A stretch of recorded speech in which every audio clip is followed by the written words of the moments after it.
Well, guys, this is a stream, this is a video.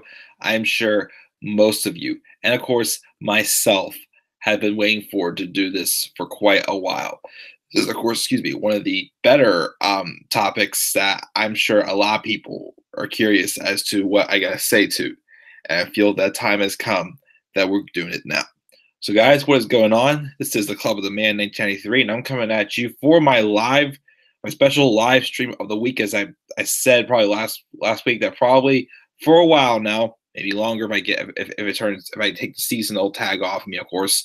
But because of my seasonal holiday job, I'm probably going to have to move special live streams now to Fridays because of I'm going to be working in the evenings on Thursdays now over the holidays. Again, I was told today seasonal employees do work probably until January or February, unless if you're asked to stay longer, and then it could change. So for now, special live streams will be moved to Fridays. Now I do have to apologize also that I do feel I'm not as chipper as I usually am. I'm not in a bad mood or anything, but I was just mentally drained big time when I came home from my day one train today. I don't know if it was because I was a little bit anxious, felt a little overwhelmed before I started the shift day, because just me not knowing what to expect pretty much, and getting a little worried I don't want to screw up and get fired pretty much.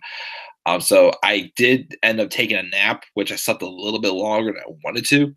So if I'm not as chipper today, that is why I do apologize. But I'm still willing to do the stream. However, though, I do last week was fun for about 2 hours that we did for last week's stream. Um, but I'm not in any condition to do another 2 hour stream. So I'm hoping to maybe get this one done before 1 a.m. my time. It's almost quarter to the 12 now. So we'll just get into it. I'll check the live chat, see who's all in it. And then, of course, we'll get to both of my lists, my top 10 best and worst. Now, another thing is that I feel like the past couple streams, I have started off with the list. I feel like I may want to talk about. I know have a little more knowledge of what I want to say about it. Not saying I don't know what I'm talking about, but just I feel like I have more things to say about certain one of the lists than the other. So because of that, this week I will start with the best and end with the worst, because I feel like if I do the worst first, this is the stuff that I feel like I'm a little bit stronger with to talk about the matches in there. I might burn myself out and make the second list not as good quality, in my honest opinion. Um, but so I will start off with the best first and end with the worst this time. So that way I can at least, have a good steady game playing up there. But again, hoping not to be as long, because I'm just in no condition to do a 2 hour stream tonight. But let's get into this. Let's check the live chat first, see what we've got here. What's going on, Jay? Thanks for joining me again, Jay. What's going on? Larry, thank you for joining me as well. So let's get into the stream again. I'll do as always, go through half of the list and then check the live chat again. So without any further ado, guys, we'll start off with the top 10 best matches of all time again, in my opinion, that is. Of course, your guys' list may be a little bit different, but please feel free to leave yours in the live chat as well, and I'll just definitely see what match you got. So first, let me get a power drink.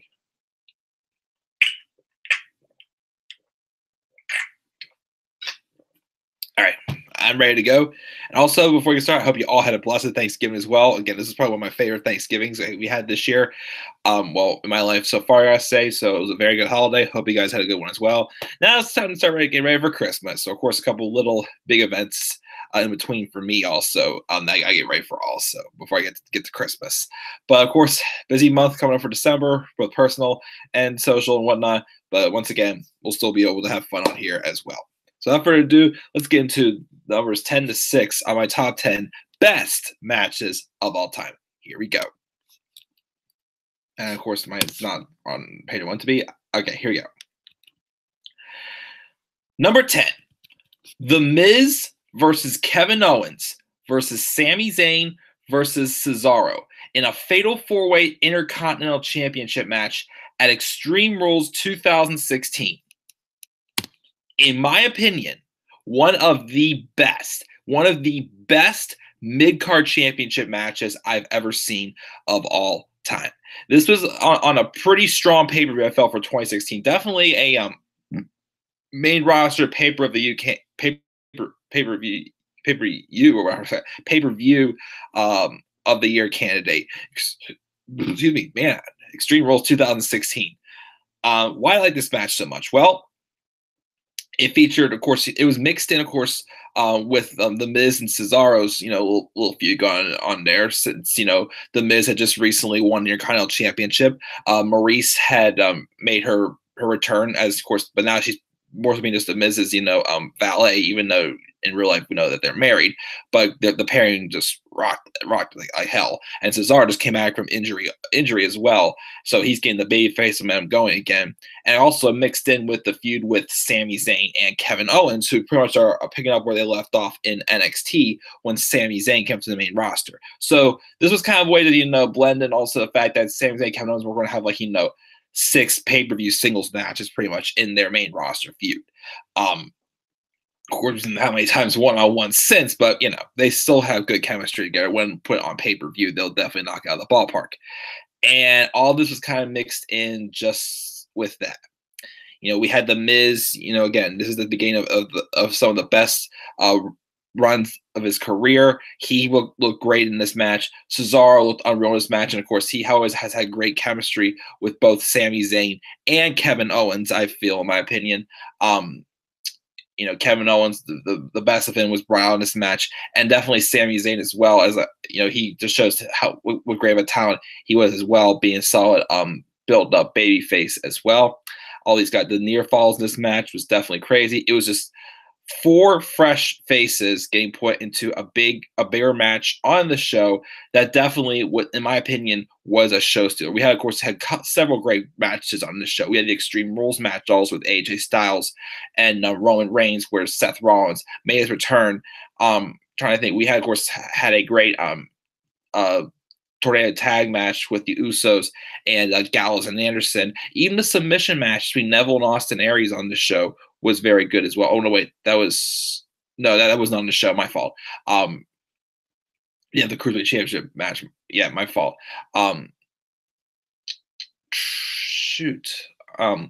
We did have that Asylum match, of course, with Jericho and Ambrose. But that was a little bit too long, I felt. But anyways, getting off track. This was a pretty darn good pay-per-view, remember. And this match, I felt, was like the biggest highlight of it. I mean, of course, Seth Rollins' return was big also. But this match in general, just bring out, it felt like, a fresh group, bringing out, the best. Again, brought the best of Cesaro, the best in The Miz, the best in Sami Zayn, Kevin Owens as well, keeping their feud going in general. So to me, it had to make this list because in my opinion, it's one of my favorite mid-card championship matches of all time for sure. And to me, it definitely is a candidate. It was definitely, I think, top 5 or top 4 for a match of the year for me, not including NXT, of course. And that's one thing, though, I don't want to disappoint you guys. I did not put any NXT matches on this list. I stuck with just main roster matches, but I definitely think this match definitely was a match of the year candidate for 2016. Again, just brought a fresh, breath of air in the mid card division as well. Made the Intercontinental Championship feel very prestige, and I gotta give her the credit that it definitely deserves. That's why it is my number 10 on my top 10 best matches of all time. We move on now to number 9 on this card.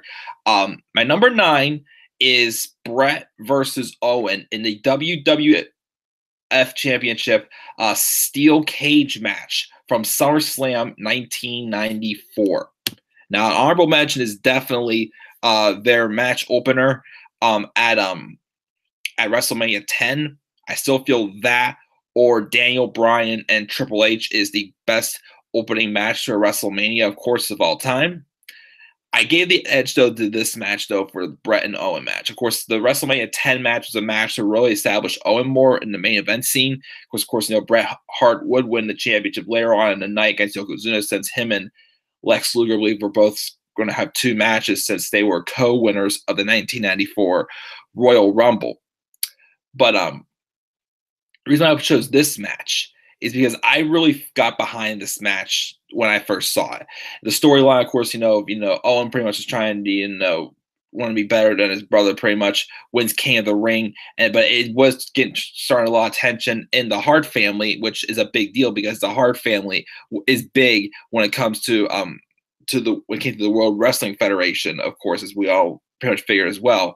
And most people were starting to side with Brett, but the only person that really wasn't siding with Brett, though, of course, was the recent deceased Jim the Anvil Neidhart, and he kept showing everyone in the Hart family on the in the sideline, in the crowd, for this match. And of course, obviously, it showed that Jim the Anvil Neidhart was favoring Owen.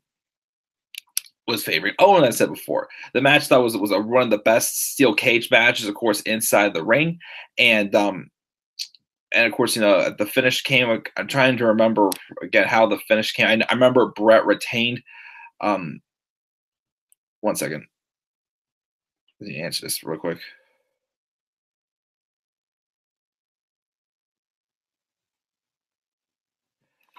Anyways, but I remember it retained, but the more so just the story around this match got me big time, because it really left me wondering, like, what happened next, like, how did things get settled, because the match, and when the match ended, Jim got up, ran to the ring, got inside the cage with Owen, and they locked the door. And the rest of the Hart family were trying to literally get in there to like break this up. But then Jim made it personal, as well as him and Owen were like knocking members of the Hart family off of the steel cage. And but then they finally did outsmart them and get into the ring, and it was this big flat out family brawl, pretty much. It just erupted in the middle of the show that was built up for it. It wasn't just some random brawl that just happened just because. Like, it was built to definitely getting to that as well. Great storytelling. And again, I had it in a stream I did earlier this year for the top 10 wrestling moments that you would show someone to get hooked on and try to help. Pretty much a match that could show someone and that could make them a long-term wrestling fan. And this was one of those matches that I definitely put on there. And it's why it is on my list as one of my top 10 greatest matches of all time, is Brett versus Owen for the World Wrestling Federation Championship inside of a steel cage at SummerSlam 1994. Now remember, the thing that sucked about this, though, was the fact that this was not the main event of this show. Like, this show was definitely a weird show, SummerSlam 1994. Because the main event, of course, was Undertaker versus Undertaker. And all respect to the Undertaker, but back in the early days, he was still pretty green in the ring when he got the spotlight. He didn't really put on some of the best matches, and that Undertaker versus Undertaker matches was just one of them. It wasn't it's not on this list, on my list for worst, but he definitely, a couple matches of his did make my my worst top 10 worst lists of all time. But that match, of course, was not meant to be a main event match, in my opinion. But yeah, this match should have been the main event of this show. It was great. It was a great hook to continue people going. Of course, Brett and Owen always worked well together in the ring, and it's why it is my number 9 on my top 10 best matches of all time. So number 10, Bret Hart versus Owen Hart, the WWF Championship Steel Cage match at SummerSlam 1994. Number 8, Randy Orton versus Batista versus Daniel Bryan for the WWE World Heavyweight Championship at WrestleMania 30. The main event, of course, of WrestleMania 30. The second ever WrestleMania that I ever watched. Of course, that's the first one was WrestleMania 29, but I wasn't a full-time wrestling fan yet. This is, of course, where, I had more of a knowledge of, what was going on, what this company is all about, pretty much. And, of course, as I always said, what got me attached to wrestling was Daniel Bryan's rise to the top. And this was, of course, the moment that I've been wanting to see. Of course, we all know the story here. Originally, it was supposed to be just Randy Orton and Batista. Bryan was supposed to have a 12-minute match, apparently, with Sheamus. Once again, you had this excellent story building up with Bryan being that ultimate underdog, kind of pretty much having a summer of Punk in 2013, except it was more so the summer of Bryan, as Bryan just was trying to prove he was not the weak link of Team Hell No. And then he impressed everyone. The crowd was really behind him, that whenever it came time that John Cena was allowed to pick his opponent for SummerSlam 2013 to face him, he picked Daniel Bryan. I of course saw that match. It was excellent. Daniel Bryan won. Afterwards, Randy Orton comes out to cash in. Triple H, who wasn't showing favoritism, but showed that he believed in Daniel Bryan, turned his back on Daniel Bryan, and Daniel Bryan dropped the championship just like that. For the next several months, the Authority did all they could to prevent Daniel Bryan from being the WWE World Heavyweight Champion. He, of course, had his feud with Bray Wyatt that kind of put him off to the side that, kept his momentum going and got Bray Wyatt's momentum going even more. Of course, we don't know what happened with him, but we're not going to get into that because he's nowhere on this list to be found. Even on the worst list, he didn't even make that either. He eventually, had his run-ins with Corporate Kane, kind of, continuing on like their split from Team Hell No, of course, even though I wasn't a fan of Corporate Kane at all. So then, of course, again, we all remember the plan. Supposed to be Batista versus Randy Orton because they thought Batista was going to get some big baby face welcome back return. But like Batista said, that was only going to last maybe 30 seconds. And then they weren't going to get behind him. They all knew, he knew that everybody wanted Daniel Bryan. Again, I was there at that Rumble in Pittsburgh in 2014 when Rey Mysterio came out and he got booed. Mysterio himself even said he wanted to hand his number off to Daniel Bryan and let him have that spot instead. But then, of course, Daniel Bryan once again got stopped from winning the championship at Elimination Chamber thanks to Corporate Kane. And then afterwards, Daniel Bryan was going after Triple H. Triple H put his life through hell ever since SummerSlam, and he wanted to get his hands on him.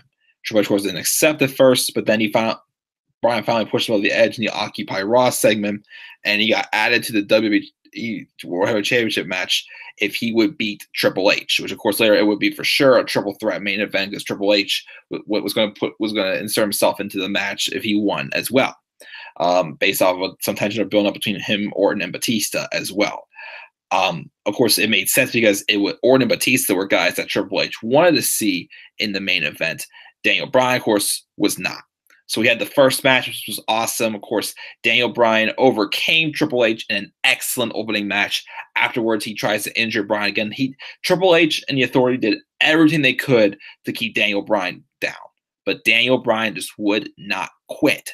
He went to the main event. He couldn't really put his one arm up that well. He sold it like a champ. Of course, I do kind of agree with what Batista said when he came out the night afterwards, and even after the celebration at WrestleMania, he didn't quite sell his injuries as good, which I will give him Batista the credit that he is kind of true about that. He could have definitely sold the injuries a little bit more after he won the championship and even the following night on Raw. But literally, again, in the match itself, the main event match, a triple threat, once again, Triple H came out with everything that Bryan had been dealing with over the past year. Randy Orton, then Batista when he came around. Triple H, of course, in his sledgehammer. He even brought out the crooked referee Scott Armstrong, who claimed that Daniel Bryan, bribed him to do a fast count at Night of Champions in 2013 for him to win a championship, and he was going to screw him out of that also. Bryan, of course, took out all members of the Authority during the match, even after, of course, a spot where Batista and Orton did an RKO Batista bomb combination into the announce table, and it looked like Daniel Bryan was going to be carted away and not going to be coming back. He fought out of it, he broke free, got back in there, and I still like that ending. He did the running. He did kind of did a running knee on Batista. And he got Orton out of the way, of course, and he got Batista to tap out. If anything, make him tap out and also do it to Batista because we had seen him pin Orton how many times. We knew he could pin Orton. We just didn't know if he could pin Batista. But Daniel Bryan finally got his moment, overcoming, and just a beautiful story put together. Again, the match was great. Again, yes, I do agree that he probably could have sold his injuries a little bit better at post-match and on Raw on the following night, but still an unbelievable moment. Again, I went nuts. If you're a Daniel Bryan fan, following him from that moment on, that's the moment we wanted to see happen. Him overcome all the obstacles thrown at him, and they were all thrown at him at once again in one night, and he overcame every single one. So that is why that is my number 8 on my top 10 list of the best and worst matches of all time, is a triple threat main event match for the WWE World Heavyweight Championship at WrestleMania 30. Number 7, Hulk Hogan versus Ultimate Warrior title for title WrestleMania 6.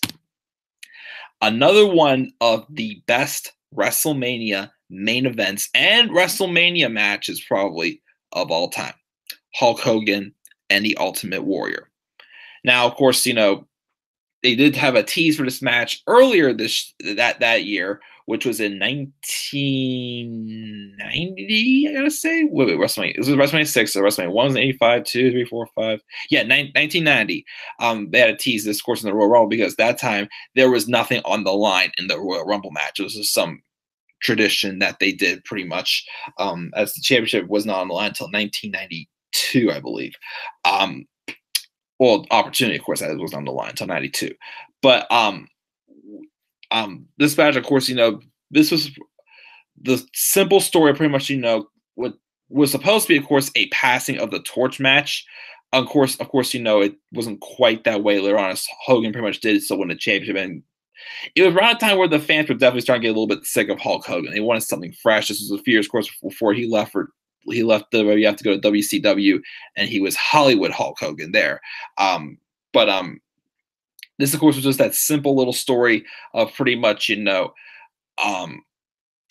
big star for how many years, Superman and Hulk Hogan, taking on the Intercontinental Champion, who had pretty much done all he could do, and now it was time for him to pretty much, for him to declare himself the very best, as he challenged Hulk Hogan for a title match at WrestleMania 6. And it told the great story there. Of course, Warrior and Hogan were shown how literally immortal pretty much both of these guys were. It was tough as nails to probably keep each other down, as it was too. And even winning this match was not easy at all. Because of course, when Warrior hit his splash finish, of course, on Hulk Hogan for the 3 count, Hogan pretty much kicked out like right as soon as 3 was hit. Pretty much, of course, to show that you still got to look as strong as he definitely was at the time. Because at the time, there wasn't anybody who really was able to beat Hulk Hogan at the time. Of course, he did lose the championship a couple years earlier. Also, whenever he was involved in that feud with Andre the Giant, of course, Ted DiBiase Jr. It was sold to Ted DiBiase Jr., but he wasn't able to do it the way he did. So that's why it was dethroned in WrestleMania 4. We had that tournament or whatnot, or WrestleMania 3. I can't remember which one it was now. Getting them mixed up because I have watched all the WrestleManias, of course. But to me, it was just one of those simple stories. It was definitely the moment of Ultimate Warrior's career, in my opinion. Of course, apparently these guys did have another match at Halloween Havoc. I can't remember what year it was. It was like in the later 90s or whatnot. But apparently it was a god-awful match.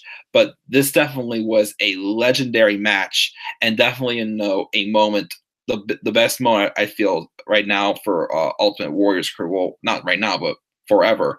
Probably the best moment of his career was this title for title match. Great main event, great match. I loved it when I saw it. That's why it's on my list at number 7. Drink up.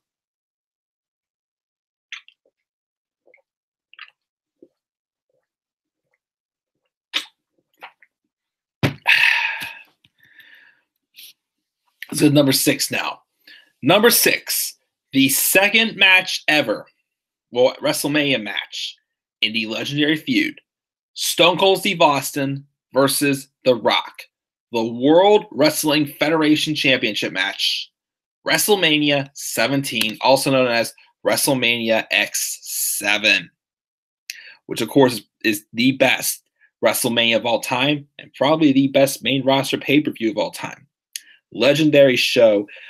I remember when I did my WrestleMania review series last October, I remember watching this show like late at night. I saw this match around 2:00 in the morning. And once again, I wasn't watching wrestling at the time, but I really fell for this match. You're talking to the same guy also.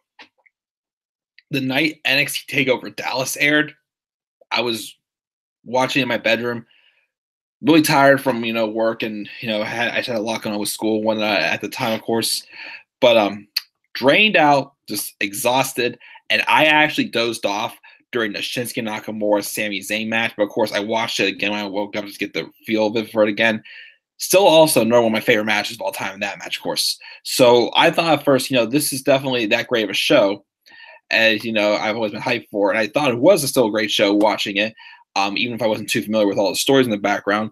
But even when I watched this match at like 1:30, 2 o'clock in the morning, even though I was tired, this match for sure woke me up. In my opinion, probably the best of the three WrestleMania matches these two had with each other.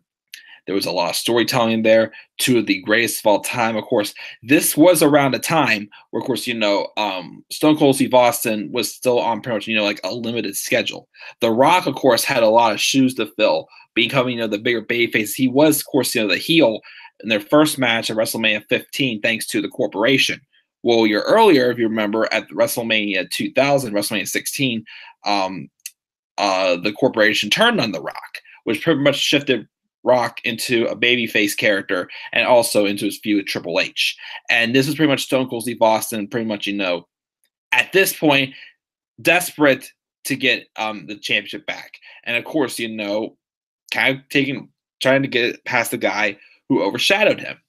And he went as far as aligning himself with Vince McMahon, who, of course, they had the legendary feud with each other, and probably one of the greatest feuds of all time, as people have always said. Of course, in long terms, it wasn't really one of the best ideas to begin with. Even Austin says that, it wasn't really the best idea because no one ever, after that WrestleMania 13 match, was also an honorable mention for this list, the submission match between Stone Cold and Bret Hart. After that match, no one ever wanted to boo Austin. You couldn't boo Austin, no matter what he got involved in. Well, there was something on my top 10 worst matches that he was involved with that I still cannot believe his name was marked on this. Actually, 2 matches, of course, but of course both of them weren't his fault. But man, again, I just remember the near falls in this match were crazy. The Rock at a whole nother level. Austin still at the level he was, despite, of course, his injuries, of course, and whatnot. And just him pretty much being desperate as hell just to try to get that championship back off of the man who pretty much overshadowed him over the past since his injuries kicked in pretty good. Just a great story. The near falls again. The Rock was one person who sold the hell also out of the stunner as well. Anytime you see the stunner hit on hit on The Rock, someone can hit on himself. On The Rock, you just couldn't help but just appreciate. It was awesome and it was unbelievable. And again, I just really got into this match. I remember watching this at like 2 o'clock, at like 2 a.m. I was behind it, like as if it was, if I was watching this match in the bright daylight. It was definitely a great main event, probably one of the best WrestleMania main events of all time. And whenever I do my WrestleMania matches eventually and for these streams, you'll definitely see this match on that list. So that's why it's my number 6 on this list. Rock and Austin, WrestleMania 17. So far on this list, we got Miz, Owens, Zayn, and Cesaro, Fatal 4-Way for the IC title, Extreme Rules 2016. Bret and Owen in the steel cage match at SummerSlam 94, number 9. Number 8, the main event, WrestleMania 30. Number 7, the title for title match, WrestleMania 6. And number 6 is Stone Cold and The Rock for the championship at WrestleMania 17. So that's the first half of my list. Let's check the live chat really quick and see what we got here. Wow, got a lot here. Roman Reigns versus Triple H. I'm just leaving this here. That's an honorable mention for my worst, but that did not make the list. Of course, I'll explain why when we get there. But there's another match from WrestleMania 32 that made my list. Number 1 is Mahal versus Orton in the Punjabi prison. Honorable mention, but that definitely is one of the worst matches for sure, Jay. That is not my worst. My number 1 for my worst is definitely a good number 1. Best match: Roman Reigns versus Seth Rollins versus Dean Ambrose we got Mark here actually. I didn't forget to say hi to you, Mark. What's up going on, Mark? The best match is Roman versus Seth versus Dean for the title at Battleground 2016. That wasn't a bad triple threat. Again, of course, we've all wanted to see a Shield triple threat, but I want to see them try it again because as far as it was good. Well, I heard a little bit against the fact that Roman wasn't around for because this is his suspension, so it kind of hurt the build a little bit. So I wouldn't mind seeing them try it again, which might have been the case we're going to get for WrestleMania 35 if Roman didn't get sick. So whenever Roman's healthy again, I'd say try it again with had the build in there, but it was still definitely a good match. So good honorable mention for sure. Let's see here. Jay says number 10 is Cena versus Punk and Money in the Bank. That's another great honorable mention as well. I didn't put any NXT matches on this list. I will do a list of top 10 NXT matches though. New Day and Usos Hell in a Cell, for sure one of the best tag matches of all time. Honorable mention. Jay's number 9 is Kurt Angle versus Shawn Michaels WrestleMania 21. We'll get to that one shortly. That's on my list as well. Worst, Vince McMahon versus Shawn Michaels at WrestleMania 22. I guess not a bad honorable mention as well. Of course, Vince will go on to blame God for that cringe-worthy looking storyline right there. The Yes Movement was one magic thing. Did you watch my Daniel Bryan No video yet? No worries, but I haven't gotten to watch it. But I will check it out definitely before I go to bed tonight. I will check it out though. Number 8 for Jay is Stone Cold and The Rock at WrestleMania 17. Nice. Worst Raw tag teams versus Survivor Series tag teams 2018. Yuck. The best, The Shield versus Evolution, Payback and Extreme Rules 2014. Again, I enjoyed that feud as well. That's a great honorable mention. 2 really awesome matches. Brock Lesnar versus Braun Strowman at Crown Jewel. Didn't even watch the match, but I know it was bad. It's much easier to talk about bad matches in his opinion because then I would definitely name a few Roman Reigns matches. Hey, no worries. Definitely several of them do deserve to be there. Roman versus Jinder. Don't remind me of that. What's up, T and Coupon? Thanks for joining us. I'm not too bad again. Just getting out of my first day of training on the job, which again went pretty good for my seasonal part-time job, which went good again. Just started off with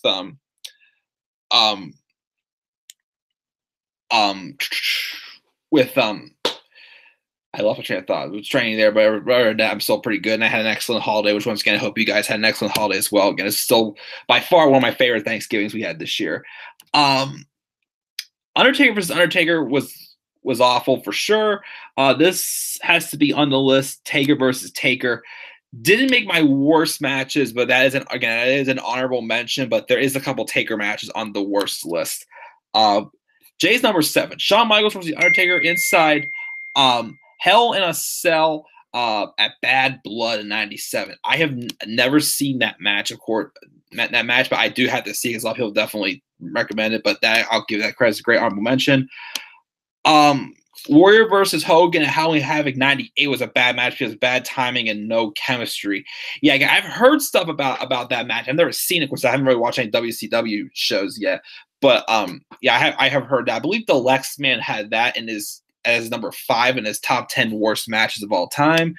Number 4 was the World Title Tournament. WrestleMania 4 was the World Title Tournament. Okay. Jay's number 6 was Brett versus Shawn in the Iron Man match at WrestleMania 12, which was great as well. Did they already say Austin versus Brett at WrestleMania 13? Didn't make my list, but that is an honorable mention for sure since that was the beginning of the Austin era. That is his top 5.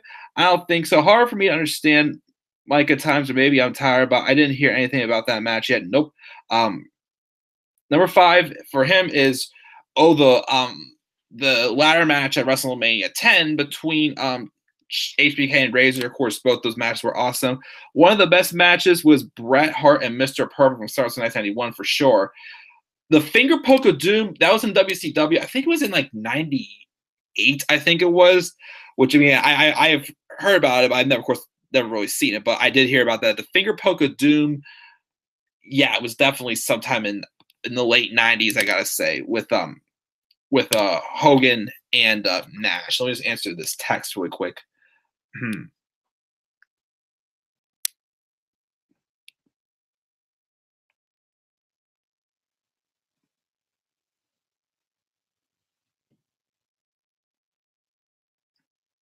All right, but anything else in the live chat? Let's see here. Larry, WCW Nitro after Starrcade in '98. John Cena versus Randy Orton best. trying to think what would you guys consider Orton and Cena's best match? I'm trying to think. Definitely not SummerSlam 2009. I'll put it this way: even most of the matches people aren't big fans of because those they've had how many matches in history. But I still say their worst match. Of course, some people might say Rumble 2014. It wasn't a terrible match. I thought. I mean, even though of course I was there, we all crapped on it. But it was just we had seen it how many times. So I wouldn't say it was an awful match. But I still say their worst match was SummerSlam 2009 with all like those finishes. Oh no, it didn't count. We're going to change it to this. We're going to change it to that. It just got old. But I'm trying to think which one would have been considered their best match, in my opinion. Let's see here. And what do you think of doing for your 1,000 subscriber special? As I am 6 away, which I'll leave. That's the last thing I read until I get back to my list. Again, I was going to do a because I'm 6 away from as I saw from my 1,000 subscriber. I usually do like a Q&A where I get to a special milestone for this channel. But since it's towards the end of the year, and I usually do my end of the year Q&A, my channel wrap up video, I might just combine my 1,000 subscriber Q&A with my end of the year video Q&A as well. So I'll probably do that together, I'd say. But I'll keep coming to live chat, guys. But let me get to the list of the top 5 best, my top 5 best matches of all time. Number 5 is probably the most recent match on this list. It is from SummerSlam 2016. It is a match that, in my opinion, just should have happened later in the show. Could have main evented the show because the rest of the show could not touch any level that this match presented. And I just do not remember how nuts I went after this all happened. But my number 5 for my top 10 matches of all time, AJ Styles versus John Cena, SummerSlam 2016, my match of the year from SummerSlam 2016, and the match that pretty much, in my opinion, sealed AJ Styles' case to be pretty much the MVP of 2016. This match, no pun intended, was phenomenal. Keep in mind, it was the first pay-per-view after the brand split returned and went into full effect. I mean, we did have Battleground, which is the first pay-per-view after the brand split. That was literally like the Sunday after the brand split. So, but it didn't feel like like a dual brand pay-per-view quite yet. In some ways, this is like the first big stack card we had with a ton of matches, and of course, I did expect better from the show. But once again, the order of matches on this card was definitely what affected SummerSlam 2016. But still ended up being, I think I give it a B-, I think, for SummerSlam 2016. But this was no doubt about it, match of the night at that show. It was just unreal. Just that simple story starting at the beginning with AJ Styles, with John Cena come back at a time where AJ Styles, I kind of hit a little bit like a crossroads. He came into the WWE. Of course, he lost his WrestleMania match with Chris Jericho. He got into a championship feud, though, with Roman Reigns, and then he didn't get his Money in the Bank, so he just got over that. He got over, his friends Gallows and Anderson coming out of nowhere and helping him, but he wasn't asking him to do so. He wasn't sure what to do. Still will not forget the pop and the shocker of him turning heel and beating up John Cena. Hashtag beat up John Cena. Had a great match in Money in the Bank. Had a great showing in the 6-man tag match.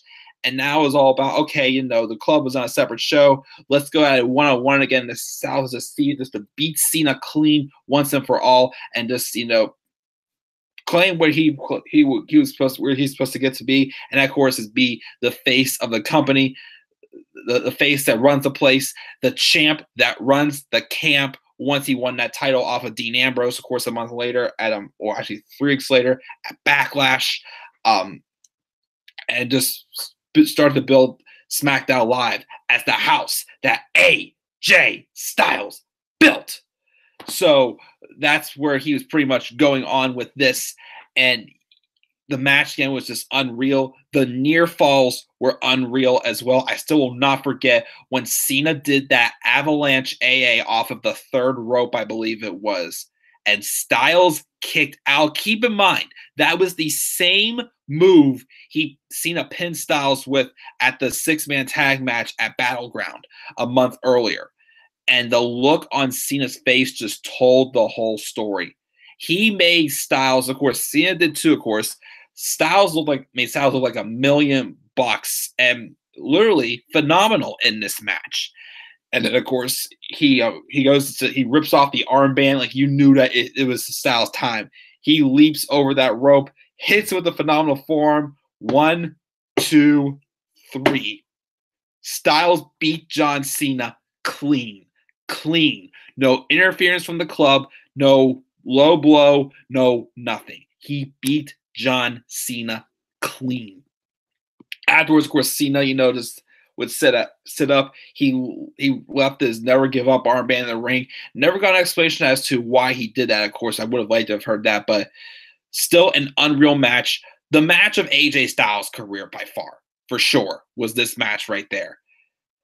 And it literally just, welcomed AJ Styles right into that company where he belonged. In the main event, as pretty much being labeled as one of the best in the company. And definitely one of my favorite matches of all time, and the 5th greatest match of all time, according to this list. Number 4, CM Punk versus Brock Lesnar.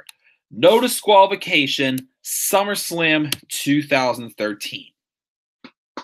Now, of course, the main event of SummerSlam 2013, Cena and Bryan, was, again, the moment that grabbed my attention to be a full-time wrestling fan. But when I watched all the SummerSlams again earlier this year, I had to give this match credit as match of the night, I felt, for this pay-per-view, for SummerSlam 2013. This match was not just Brock Lesnar literally at his finest, being the legitimate beast that he was. This was also, he literally proved that CM Punk is the best in the world. Not Shane McMahon, of course, but they added the no disqualification stipulations. Of course, the story behind this is, Paul Heyman turned on Punk because, Punk was beginning to, let him down.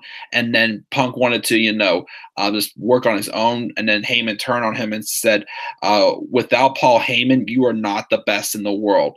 Brock Lesnar pretty much is. And it set up this match for SummerSlam 2013. Even though Punk was not a fan of losing, he wanted to prove everyone wrong and that he belonged in the main event. And he did, but he didn't want to give it to him. Added that no DQ stipulation to it. And here's the thing, too, also. When you think no DQ, you think, oh, he's going to hit him in the nuts. He's going to, throw him through all these gazillion tables. There's going to be all these weapons. There wasn't a ton of weapons used this match. I think we had some chair shots, I believe, but we did have,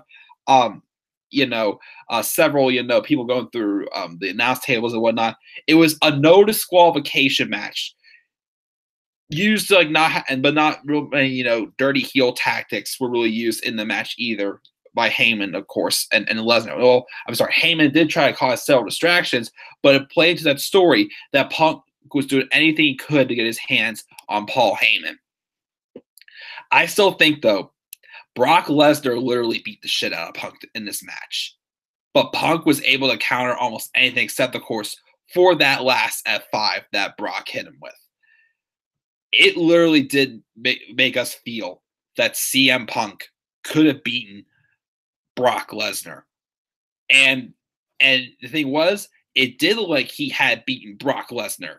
But, of course, who got in the way? Paul Heyman. And because of that, after watching this match a second time, I would have wanted to have seen a rematch between these two. It would have definitely been a great rematch. And I kept pitching the idea. Not just have Punk want to prove he can beat Brock, but so he wants to get his hands on Paul Heyman. Have him face one of his since we had 2 pay-per-views after that, which was Night of Champions and Battleground, which is a terrible pay-per-view by Battleground 2013. Of course, Punk should have just gone through Heyman's 2 other guys, and Axel and Ryback, and he should have faced Brock Lesnar. And if he beat Brock, he'd get his hands on Paul Heyman pretty much. Not just having faced Ryback, of course. That match sucked. Also, Hell in a Cell in 2013, but that match in Hell in a Cell again should have been CM Punk and Brock Lesnar Part 2, and that should have been where CM Punk beat the Beast incarnate. it would have been awesome. Again, that match literally, again, it made me believe that CM Punk could have beat Brock Lesnar. And it's with Brock Lesnar firing everything he had at Punk in that match. Just unreal. One of the greatest matches of all time, I got to say. And one of the reasons why CM Punk was the best in the world. Definitely deserves my number 4 on this list. Number 3, Kurt Angle versus Shawn Michaels at WrestleMania 21. This was another one of those matches that, once again, didn't know too much about the backstory until afterwards, of course, since I wasn't watching wrestling back at this time.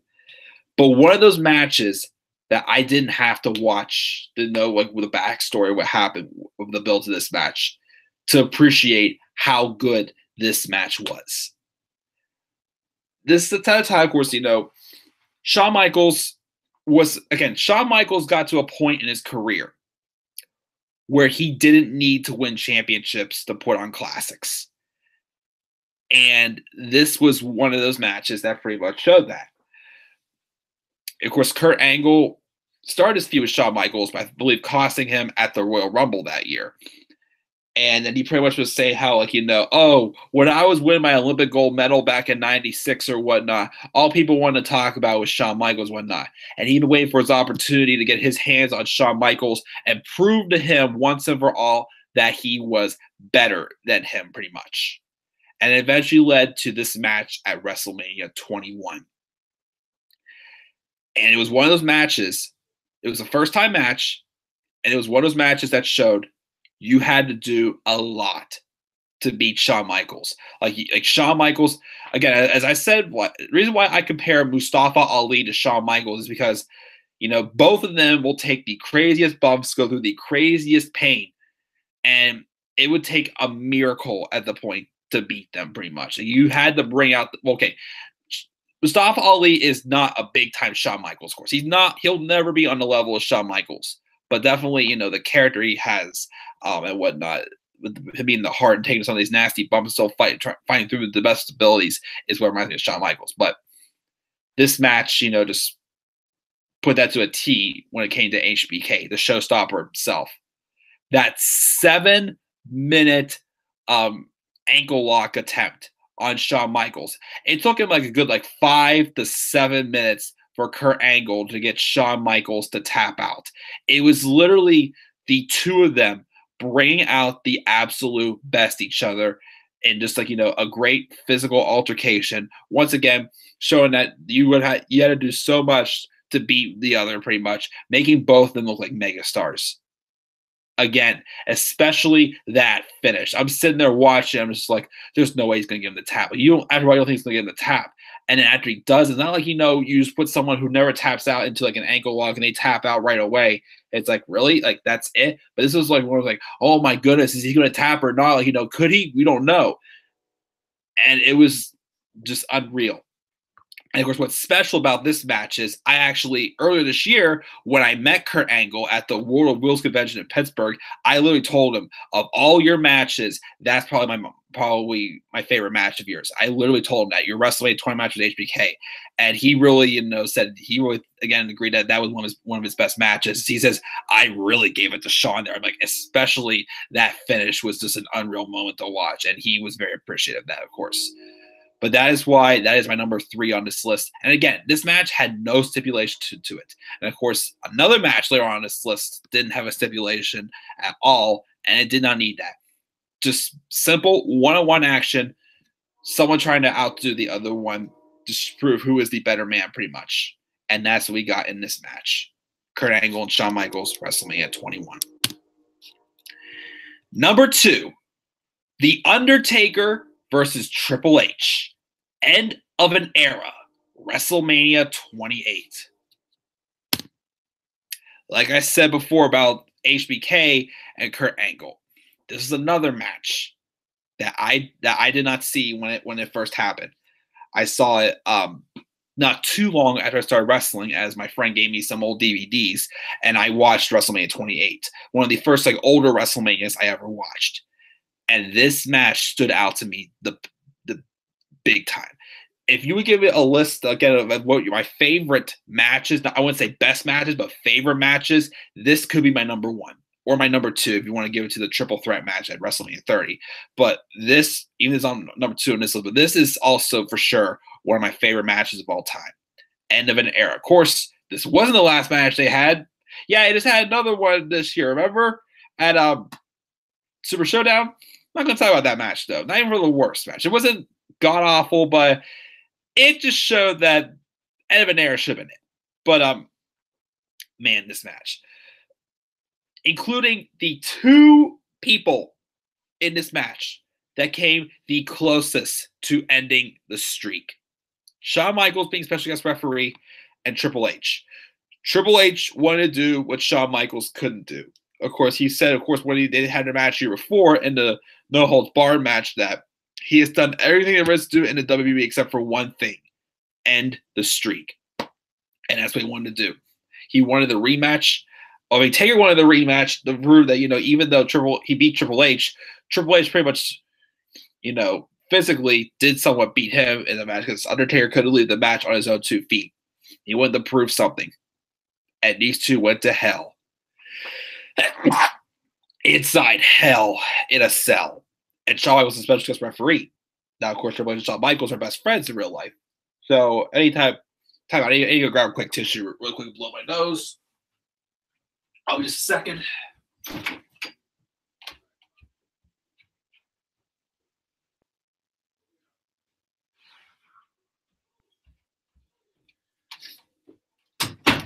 Sorry about that, guys.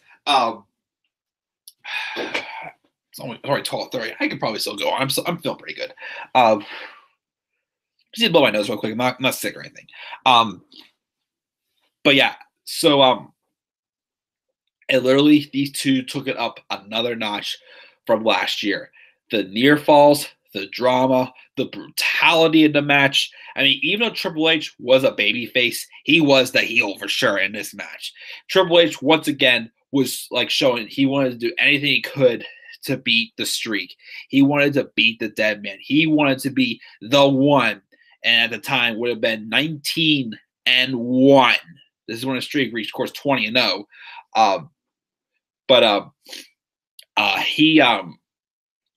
He was doing everything he could. Sledgehammer, near fall. He went as far as doing a tombstone of his own on Taker. And of course, the look, the reactions to the kickouts, to the near falls.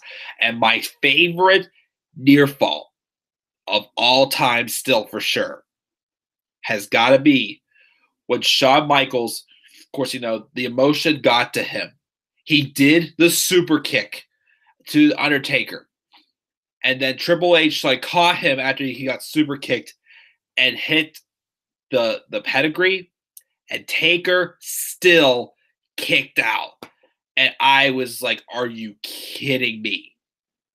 I even again as a young wrestling, like a newer wrestling fan at the time, I was probably only watched wrestling for about a year, I'd say, maybe a little more than a year at the time when I first saw this match. And even myself, I'm just like, are you kidding me?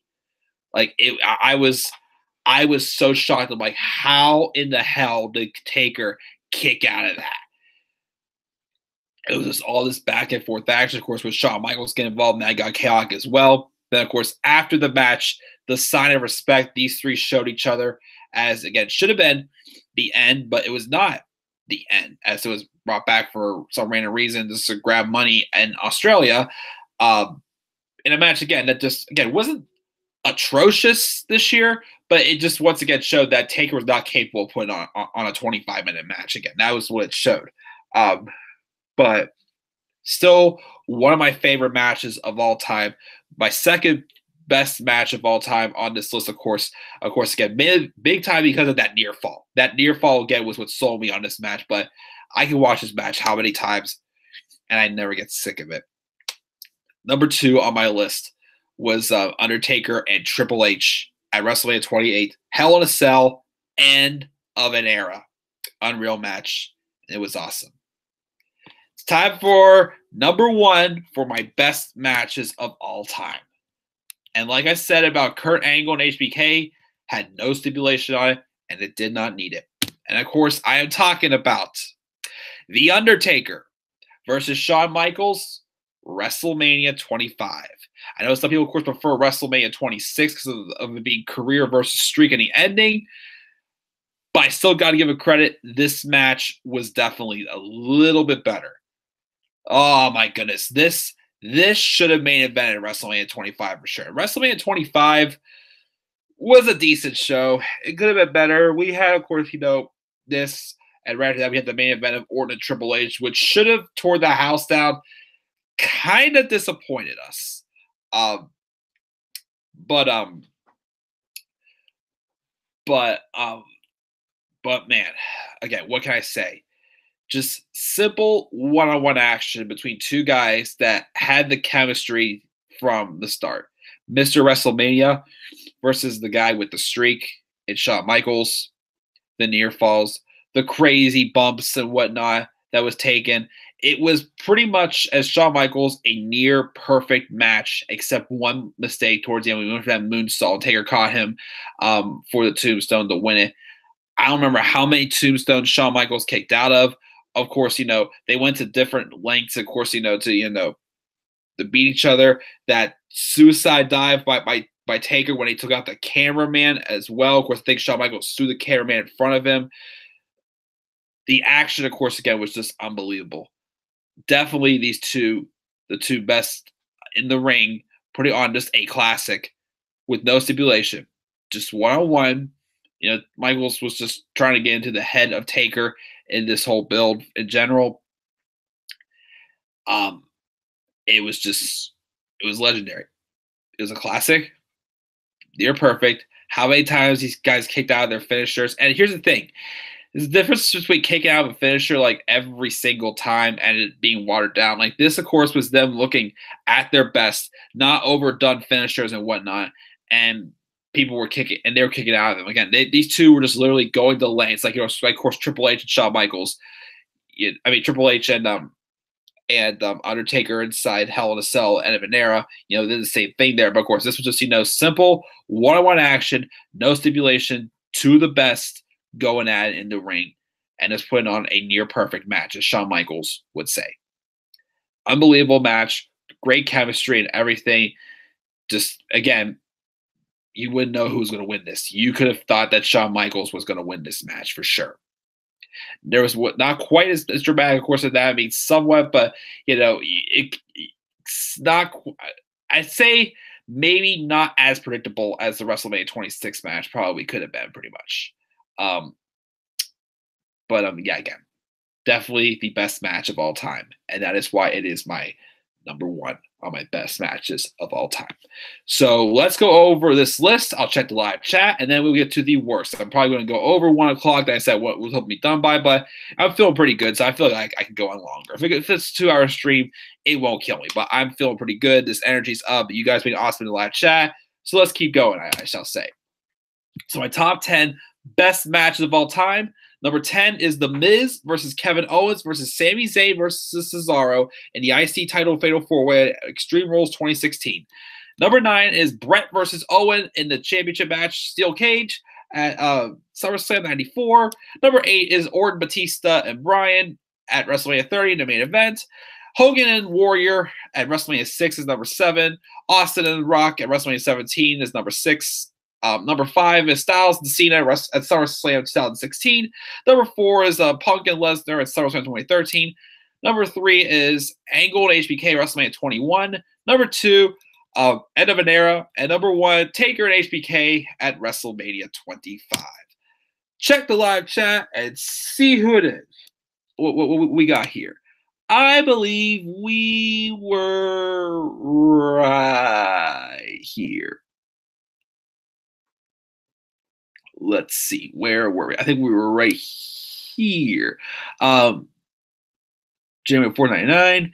Anything Great Khali. Ooh. I'm surprised I didn't get any pretty Great Khali matches on my worst list. SummerSlam 2007 for sure sucked with his matches with Triple H and Batista. I think the match with Batista was worse, I think, though, in my opinion, that he had. Oh, goodness. About 10,000 more matches and segments than me, Josh. I have to give you that. Hashtag beat up John Cena. And that's why we do make an awesome team for sure. Could also put Royal Rumble 2017 Styles versus Cena on that list. Definitely another honorable mention. I actually, number 4 for Jay's list is Cactus Jack versus Triple H in the Street Fighter Royal Rumble 2000. I actually still need to see that match. I have not seen that match. I mean, some people told me to watch the match, but I definitely have to see it. Insert random wrestling catchphrases here. I'm going to go wrap some presents with my hot Asian wife, and then I'm going to beat up John Cena, if that is for sure, Jay. Thank you for joining us live if you really are checking out. But if you do have a hot Asian wife, good for you, man. WWE Top 10 streams are, I love this from Larry. WWE Top 10 streams are the house that Mike Ruggiero built. You got that sure right. Awesome. The hot Asian wife. Here comes the pain. I am the best in the world at everything I do. Of course, another honorable mention definitely for one of the top best matches of all time. Again, well, greatest feuds of all time is definitely the Punk and Jericho feud. You know how much I love that feud. The original best in the world, Larry going to break the walls down for sure. Woo, woo, woo, woo. You know it, Josh. Or not woo, woo, woo. You know it. I hate it. I hate that edition of Zack Ryder's theme song. We all have to be stupid at times. Stupid! We all have this moment, especially the blonde moments. John Taker, WrestleMania 25 was great. Jay's number 3. Oh, he's in the lead for sure. Number 3 is Hart and Austin, WrestleMania 13. Awesome. The best double turn ever. Number 2 is Triple H and Shawn Michaels and Chris Benoit, WrestleMania 20. That's another great honorable mention. One of the best triple threat matches of all time. That is when Taker should have retired after the end of an era. I kind of agree, too. Probably could have ended there. Triple H should retire after that, too. Possibly, yeah, I definitely agree. That was classic, especially the ending with Eddie and Kristen, the reign together as world champions. That emotional moment, I definitely remember WrestleMania 20, or at least after the stupid ending of the streak for sure. Thank you guys for the bless you. Number 1 is Taker and Shawn Michaels at WrestleMania 25. Shawn Michaels is definitely the greatest of all time. Great minds think alike.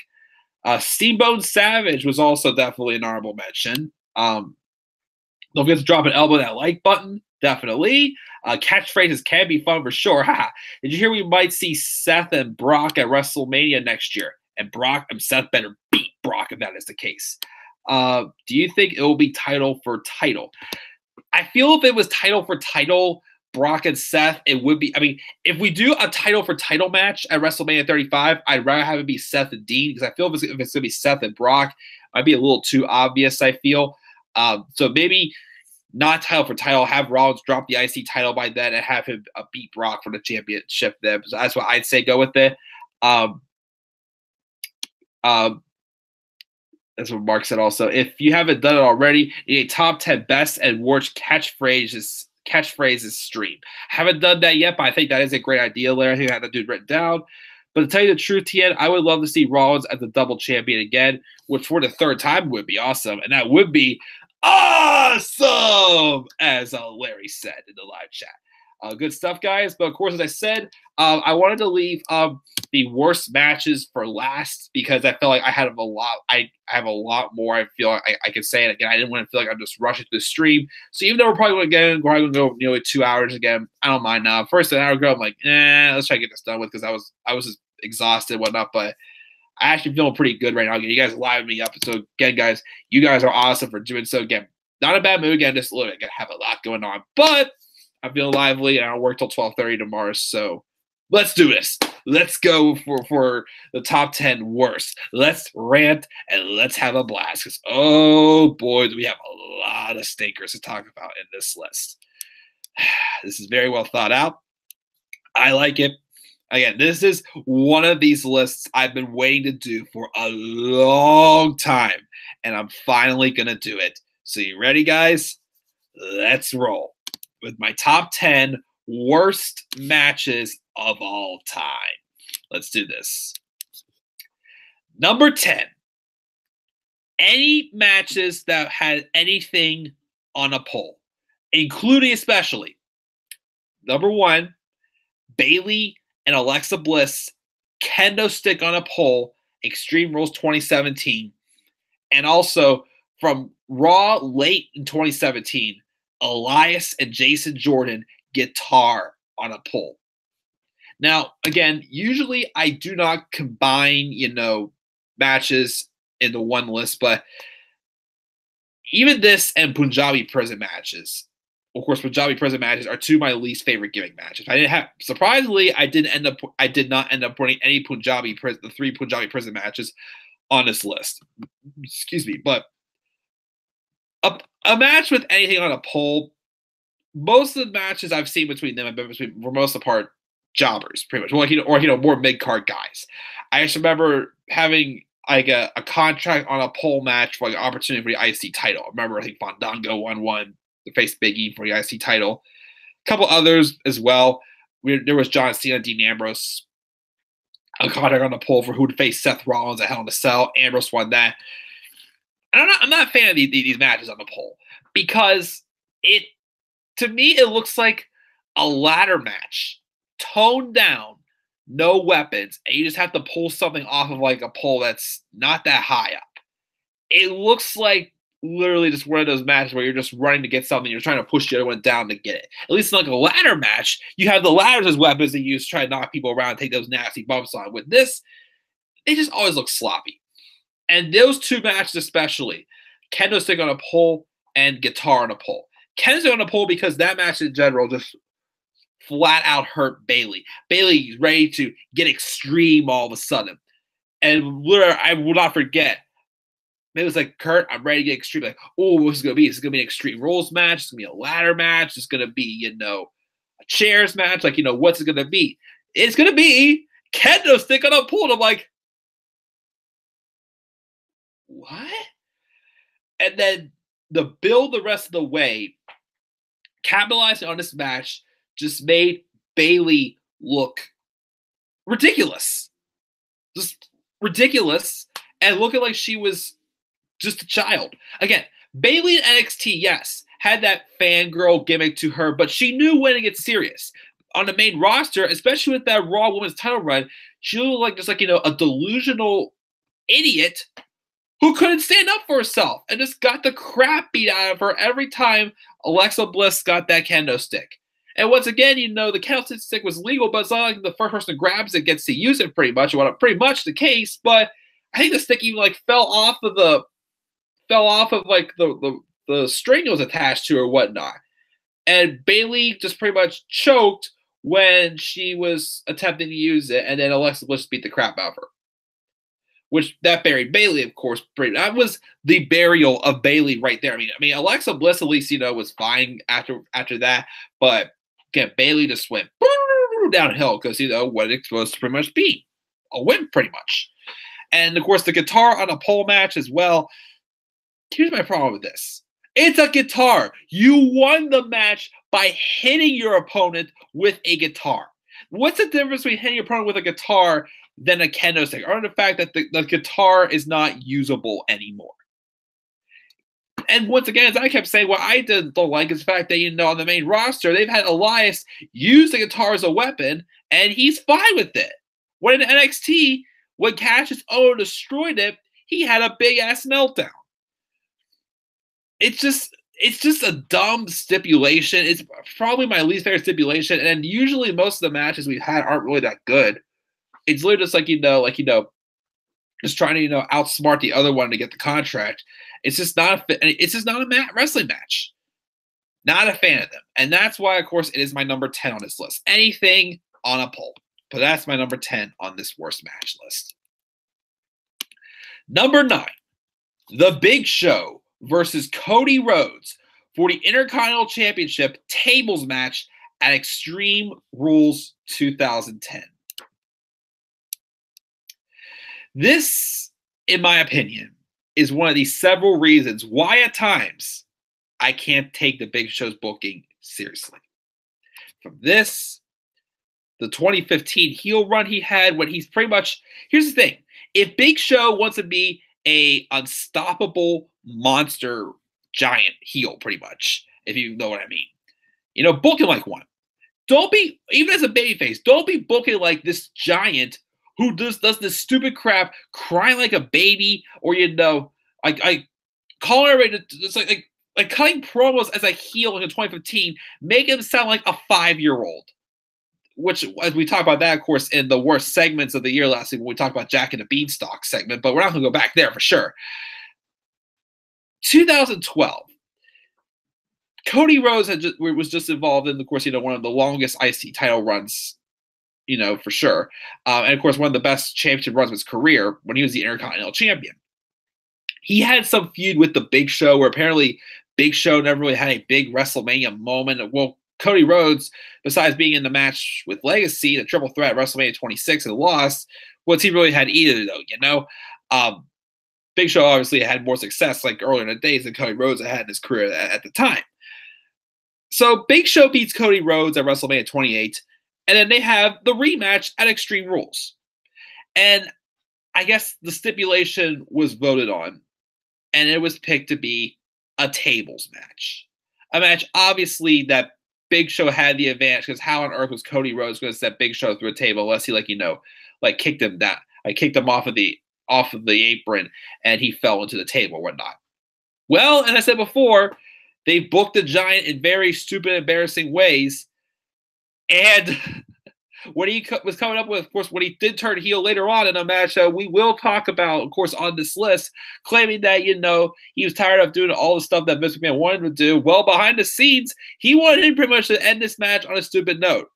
Big Show lost this match because his foot slipped on the apron and went down hard enough that his own foot broke the table.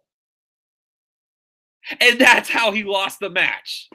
His foot slipped on the apron and literally just it's like if you miss a step and your foot goes down very fast. He broke the table, and that's how he lost the match. Making Cody Rhodes look like an idiot, making the Big Show look like an idiot as well. You wonder why we couldn't stand when he was overbooked in 2015, because they book him doing stuff like that, and it just makes him look like a fool. It makes him look stupid, it makes him look like a big giant child. I just saw that, and I was just like, are you kidding me? Are you dead serious? He lost a tables match because his foot slipped and just literally just punched a hole into the table. What more pathetic finishers can they come up with to a match? I'm sure there's a lot more than that, but just terrible. Like, no one benefited from it. Cody didn't benefit from it. Big Show, of course, just looked worse after this. Just awful. Definitely awful. That finish alone, again, makes this, in my opinion, one of the worst matches of all time at my number 9. It's not the worst, though, of course. Let's continue on with this list at number 8. Number 8, Brock Lesnar versus Dean Ambrose in a no-holds-barred street fight at WrestleMania 32. It was tough deciding between my the two worst matches for sure from the lackluster, mediocre WrestleMania 32. That, to me, will always be best known for that triple threat match between Charlotte, Becky, and Sasha. Awesome match, definitely match of the night on that show.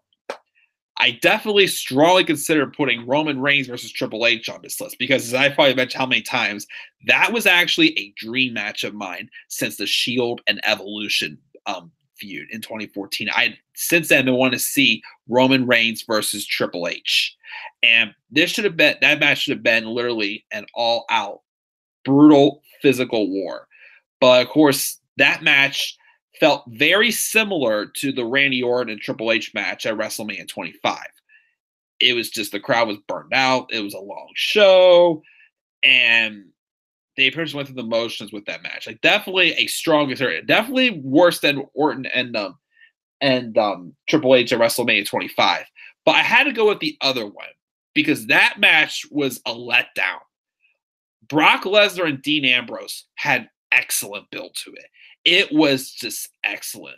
The whole aspect of, Dean Ambrose being just this big daredevil, wanted to do everything he could to beat up Brock Lesnar and to show that Brock Lesnar could fire his best shot at Dean Ambrose. And and he still couldn't beat him. They had the thing where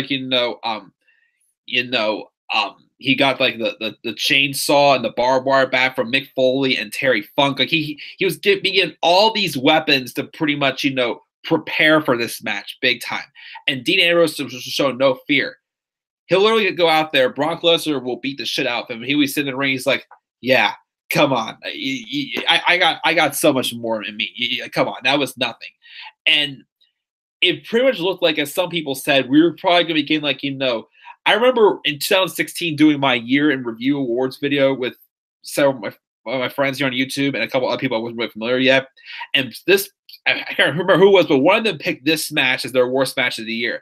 And he literally said, I thought we were going to get CZW John Moxley. And he thought we were going to go as far as having Dean Ambrose take that chainsaw and saw that Jimmy John's logo off of Brock Lesnar's gear, pretty much, which of course probably would not have happened, but they could have used that chainsaw in some ways. The bill was excellent. We get to the match, should have knocked it out of the park. And Dean Ambrose flat out said on his podcast before he started that match, artistically, him and Brock just did not see eye to eye. Brock didn't want to do anything. All we got was Ambrose trying to use the weapons, Brock Lesnar breaking them, just throwing them away. We just got Suplex City and one F5 on the chairs, and that was it. Just like a 10-minute match or whatnot. Like, literally, it felt like an abrupt ending when it ended. Like, that's it? Like, that's really it? The weapons, the barbed wire bat, the chainsaw, all those big weapons like the bill was getting to, barely ever, not even really used at all. And it was just a huge letdown because the build to it was excellent. Like, Roman Reigns and Triple H could have been a great match, of course, but of course the build fell flat because what happened after Royal Rumble 2016, where apparently Roman Reigns not going to get an opportunity as long as Triple H champion. What happens at the end of the night? He's handed an opportunity out of the blue again. Once again, for that match, what ticked me off, of course, was the fact that they gave a chance for 3 superstars that why would Triple H want to face any of them? But of course, Brock Lesnar and Dean Ambrose again had great build, but just disappointed big time. Just literally, it just looked like again, and you can't really blame Dean. He did all he could, of course, to try to make this match good. Brock just didn't want to do anything, and this was probably the match that had me beginning to sour on Brock Lesnar. Not saying I was like Brock Lesnar's big fan, but I started to not quite expect great matches after this from Brock Lesnar, especially with how disappointing this match was. But that is why this is on my list at number 8. Again, this could have been Roman Reigns and Triple H, but I had to go with this one because this one was more of a letdown. I felt more of a disappointment than Roman and Triple H because of the lackluster build it had. But that's why it is my number 8 on this list. Number 7, The Undertaker versus Big Boss Man, Hell in a Cell, WrestleMania 15. In my opinion, probably the worst Hell in a Cell match ever. Just in my honest opinion. As I said before, obviously earlier in his career, and this is, of course, WrestleMania 15 was 99, a year that wasn't terrible for the World Wrestling Federation, but a year that was just it was like a B year pretty much, where they had put on good matches, but there wasn't really any classics or anything to really fall back on. And WrestleMania 15 wasn't really one of the greatest WrestleManias of all time either. And this was one of the reasons why. This match here. It was a slow, boring match. They barely really used the cell in the match. I mean, it wasn't that brutal. It was brutal to watching it, but just terrible. Nothing really was used in the cell. The cell was not really needed to begin with. It was just slow. It was boring. Taker, this boss man, just didn't really, mesh well together at all whatsoever. Taker, of course, won the match. But after the match, that Ministry of Darkness, or how it's called, I think it was Edge and Christian or whoever was part of it, flew down from the top. They got in the ring, and they did this angle where they hung Big Boss Man, but so how is he? You can't really, because if you would hang someone like that, they'd be dead. And Boss Man, of course, I believe this was not it for him. His character did not die. So that made no sense because once again, like you do things in the show that's supposed to like write you off the show. Again, he did not die, Boss Man, pretty much, of course, the character that is. I mean, of course, the man himself, played Boss Man, passed away a few years ago. But it made no sense. The match was just slow. It was just boring and whatnot. It just didn't make any sense. And once again, for Hell in a Cell, not brutal at all whatsoever. Terrible, disappointing also, especially when we hear Hell in a Cell, you think, oh, big, brutal match, inside a cage. People are going to be getting pushed all over the cage. Like, when you think Hell in a Cell, once again, you think blood. That's why, of course, the match probably took place at Bad Blood between Taker and Shawn Michaels inside Hell in a Cell.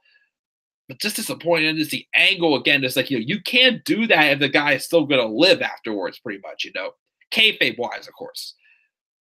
But yeah, not a good match for sure. And definitely, in my opinion, not just one of the worst Hell in a Cell matches. Probably the worst Hell in a Cell matches, but one of the worst matches for sure of all time in WWE, of course.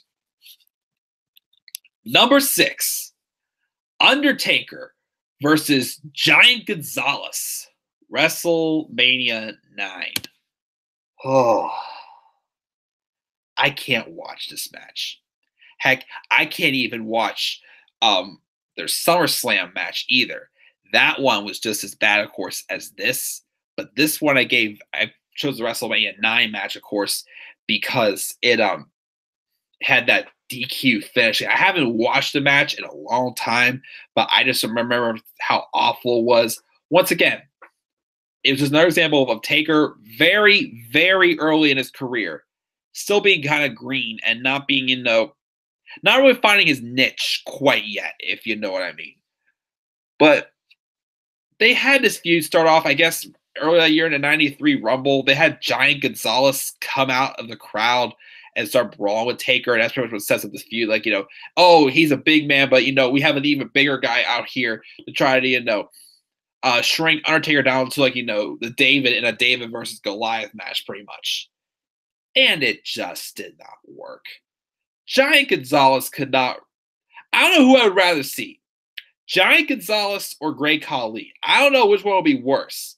They were just slow. They were just boring. Like, they didn't come across as, dangerous, in my opinion. Like, you got to convince me that you're dangerous, not just by being tall and doing, chops over the head, just pushing people down and whatnot. But if you could barely walk like Giant Gonzalez could, who was, I think, in real life, technically like 7'6", but I think they always kept saying he was 8 feet tall, which of course was not true. But oh gosh, the matches, both of them were slow and boring. And again, this one was worse because of the DQ finish.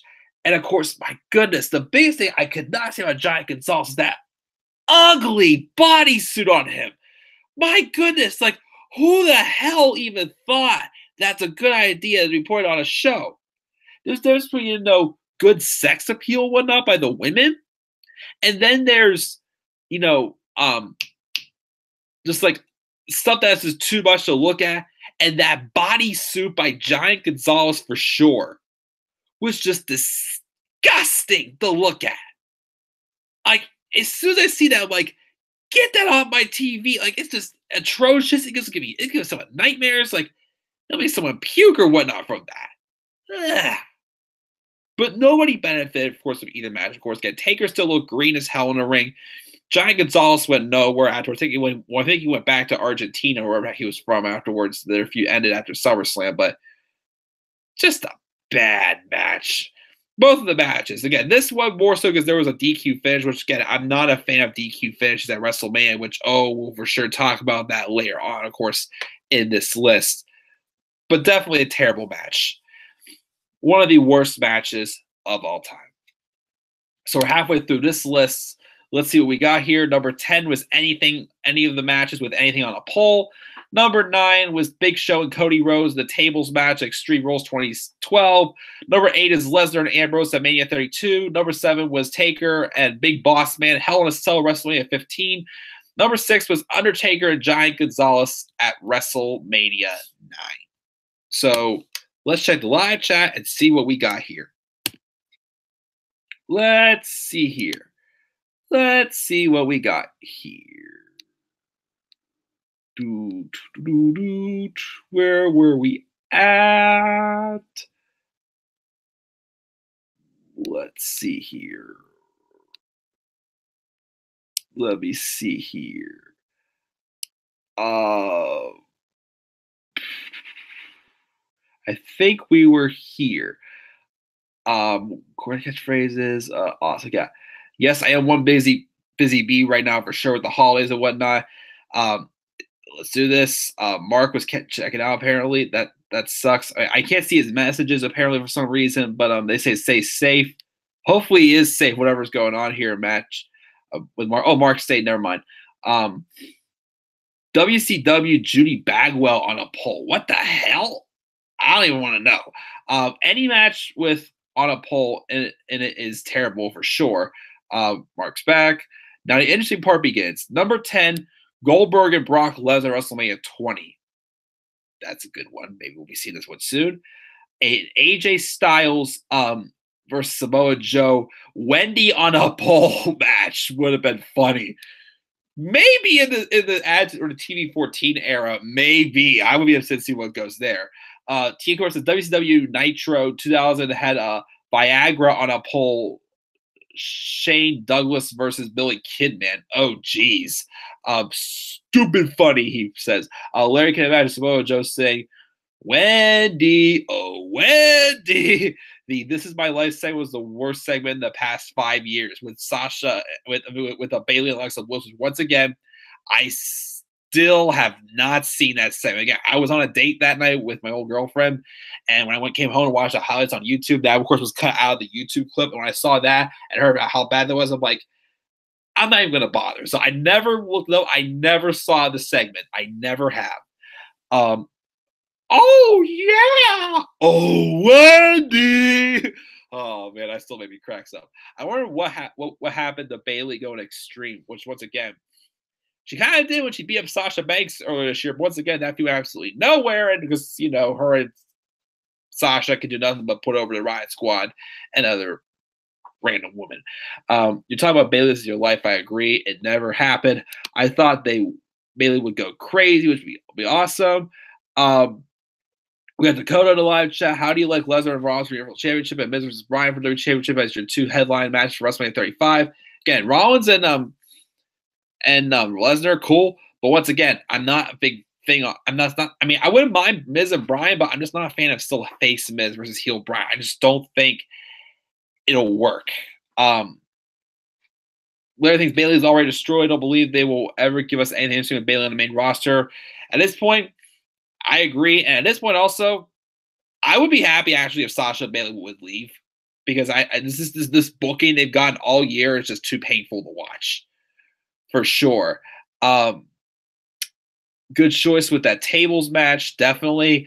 Well, it's the Turd Show for sure. Big Show is terrible. His best singles match was probably against Sheamus at Hell in a Cell in 2012. That's not too impressive. Yeah, that is still saying something. Once again, why did Big Show need to be a heel champion, like a main event champion in 2012 when they keep using him over and over for these same stuff and it's not fresh? That's why, of course, CM Punk didn't want to be part of his little heel faction that they pitched to him in 2012 before he came up with the Shield. Let's see here. Miz wrestles a babyface in a dark match against Bryan on SmackDown Tuesday. I did not hear about that. Worst is Braun versus Elias with those musical instruments. I won't lie, I actually thought that was kind of funny. Braun and Elias in that Symphony of Destruction match. I wouldn't say it was one of my favorites, but I thought that was kind of funny. That kind of worked in my opinion. But if you didn't like it, again, that's clearly fine. I had to check that dark match out. Did it work with Miz as a face? I don't know if it did or not. I just read it. Larry's also not interested in heel Bryan versus babyface Miz, which again, I just don't think it would work. They should separate the two for a long time. I agree. Kurt Hawkins versus Dolph Ziggler IC title, because if you blink, you missed it. Never saw it, so probably why. Baby Miz. I think of a baby body with a Miz head on it. Brock and Ambrose was disappointing. Number 9 for Jay was the 10-woman tag match at WrestleMania 26. Forgot about that one. Could you imagine seeing Lesnar and Mania saying to Rollins that Reigns is worthless? He couldn't handle it right before. Rollins hits multiple curb stomps and pins him. The crowd goes nuts, which would be an awesome ending to that match if that's the case. 8 is Cena, and for Jay is Cena and Orton at SummerSlam 2009, which again, I agree. That's, to me, again, probably their worst match of the million matches they've had, mainly because of kind of it just overdid like those the restarting the matches and whatnot. They would explode, at least I would. Lesnar should have faced Bray Wyatt at WrestleMania 32, which was supposed to be the plan. Again, that actually was the plan for WrestleMania 32. I think the original plan was Wyatt and Lesnar, although Bray probably would have lost. Ambrose was supposed to feud with Jericho, and believe it or not, the rumor was apparently AJ Styles was supposed to face Ryback at first, which would have been, and of course Ryback said apparently he was supposed to squash that little twerp. Could you imagine if AJ Styles would have gotten squashed by Ryback? That probably would have killed AJ Styles. I'm not even joking; it probably would have. But yeah, apparently that was some of the rumored original matches, and I bet Mike would because he's there live for sure. I already wanted to see Owens. I always wanted to see Owens versus Lesnar. The NXT Kevin Owens versus Brock Lesnar for sure. We've got a main roster for Kevin Owens. Not quite. I kind of gave up on that. I wanted to see that match at one time also. But I kind of gave up on that a while ago, but it would have been nice. Lesnar doesn't decide how his matches are. He just does it now. What Vince wants him to. Interesting idea. But of course, that's not saying much either. Don't forget about Big Boss, but yeah, Big Boss, how that match was awful. Which it still looked wrong. Steiner and Triple H is number 7 on Jay's list for sure. Giant Gonzalez, the dude is scary, but damn, was he bad for sure. No, Dakota, no, don't give Vince any. Well, Giant Gonzalez is dead, of course, but don't even think about Giant Gonzalez versus Great Khali. God damn it, that'd be awful. Can you imagine Giant Gonzalez? Yeah, that'd be off. That'd be just god awful. Number 6 is this was on Deluxe Man's list also from 2015. Number 6, Big Boss Man versus Al Snow in a Kennel from Hell match. Yeah, I heard how terrible that was. Apparently, that was awful. Do the Bailey "This Is Your Life" segment in a reaction video. Do I really want to put you guys through that pain, though? Joe seems to be turning face with this promo for Survivor Series, and so is Miz, with thanking the fans for his dark match with Bryan, thanking the fans for being awesome. And Shane is turning bad. Who knows what's going to happen with that? It'll be funny. Miz face promo was really good. Sending of Destruction, great mega death song. Oh, man. Because Joe complimented Jeff and Mysterio, he'll bring in a different one, LMAO. Again, I definitely do see Joe possibly turning face. I do think, with him recently losing the feuds he's lost in, I feel like his heel character is kind of hitting a little bit of a dead end. So I definitely think a babyface Joe is actually a good possibility. I'd say maybe might get him back on track again, but we'll see. But possibly we'll see. But good stuff so far, guys. Let's get to the top 5 worst matches of all time on this list. And boy, do I have a lot to say about these last few matches. Starting with number 5. You ready, guys? John Cena versus People Power. John Laurinaitis, Over the Limit 2012. Oh, God, this match was just so painful to watch. So painful indeed. This was, of course, at the beginning stages of the apparently worst year of John Cena's Cinderella story, pretty much having that happen. Apparently 2012 was the worst year of John Cena's life because he lost to The Rock. Well, guess what? A lot of people lost to The Rock too, and they did go in a big downward spiral. As I always say, think about this, Cena. What happened in 2012? Yeah, you lost to The Rock. Okay. But look what happened afterwards. You beat Brock Lesnar in his first match back at Extreme Rules, and you got John Lawrence fired. And think about, you won Money in the Bank. Yes, you failed to cash in, but you still won the contract. Nobody else did that year. And also, of course, best for last, even though she turned on you, you got to make out with AJ Lee for crying out loud. And sleep with her, apparently, storyline-wise, is what we got. So you still had one hell of a year, despite the results not ending too good with it. You still had one hell of a year, my friend, I gotta say. It was not a bad year for you completely. It was just another time where John Cena did not need a Cinderella story. And he didn't, and this was where 2010, 2012, those were times I felt like the Super Cena was in full effect. Really, by all rights, this should have been CM Punk, I felt, being the one to try to take out John Laurinaitis. Of course, with how this match ended, of course, was not good.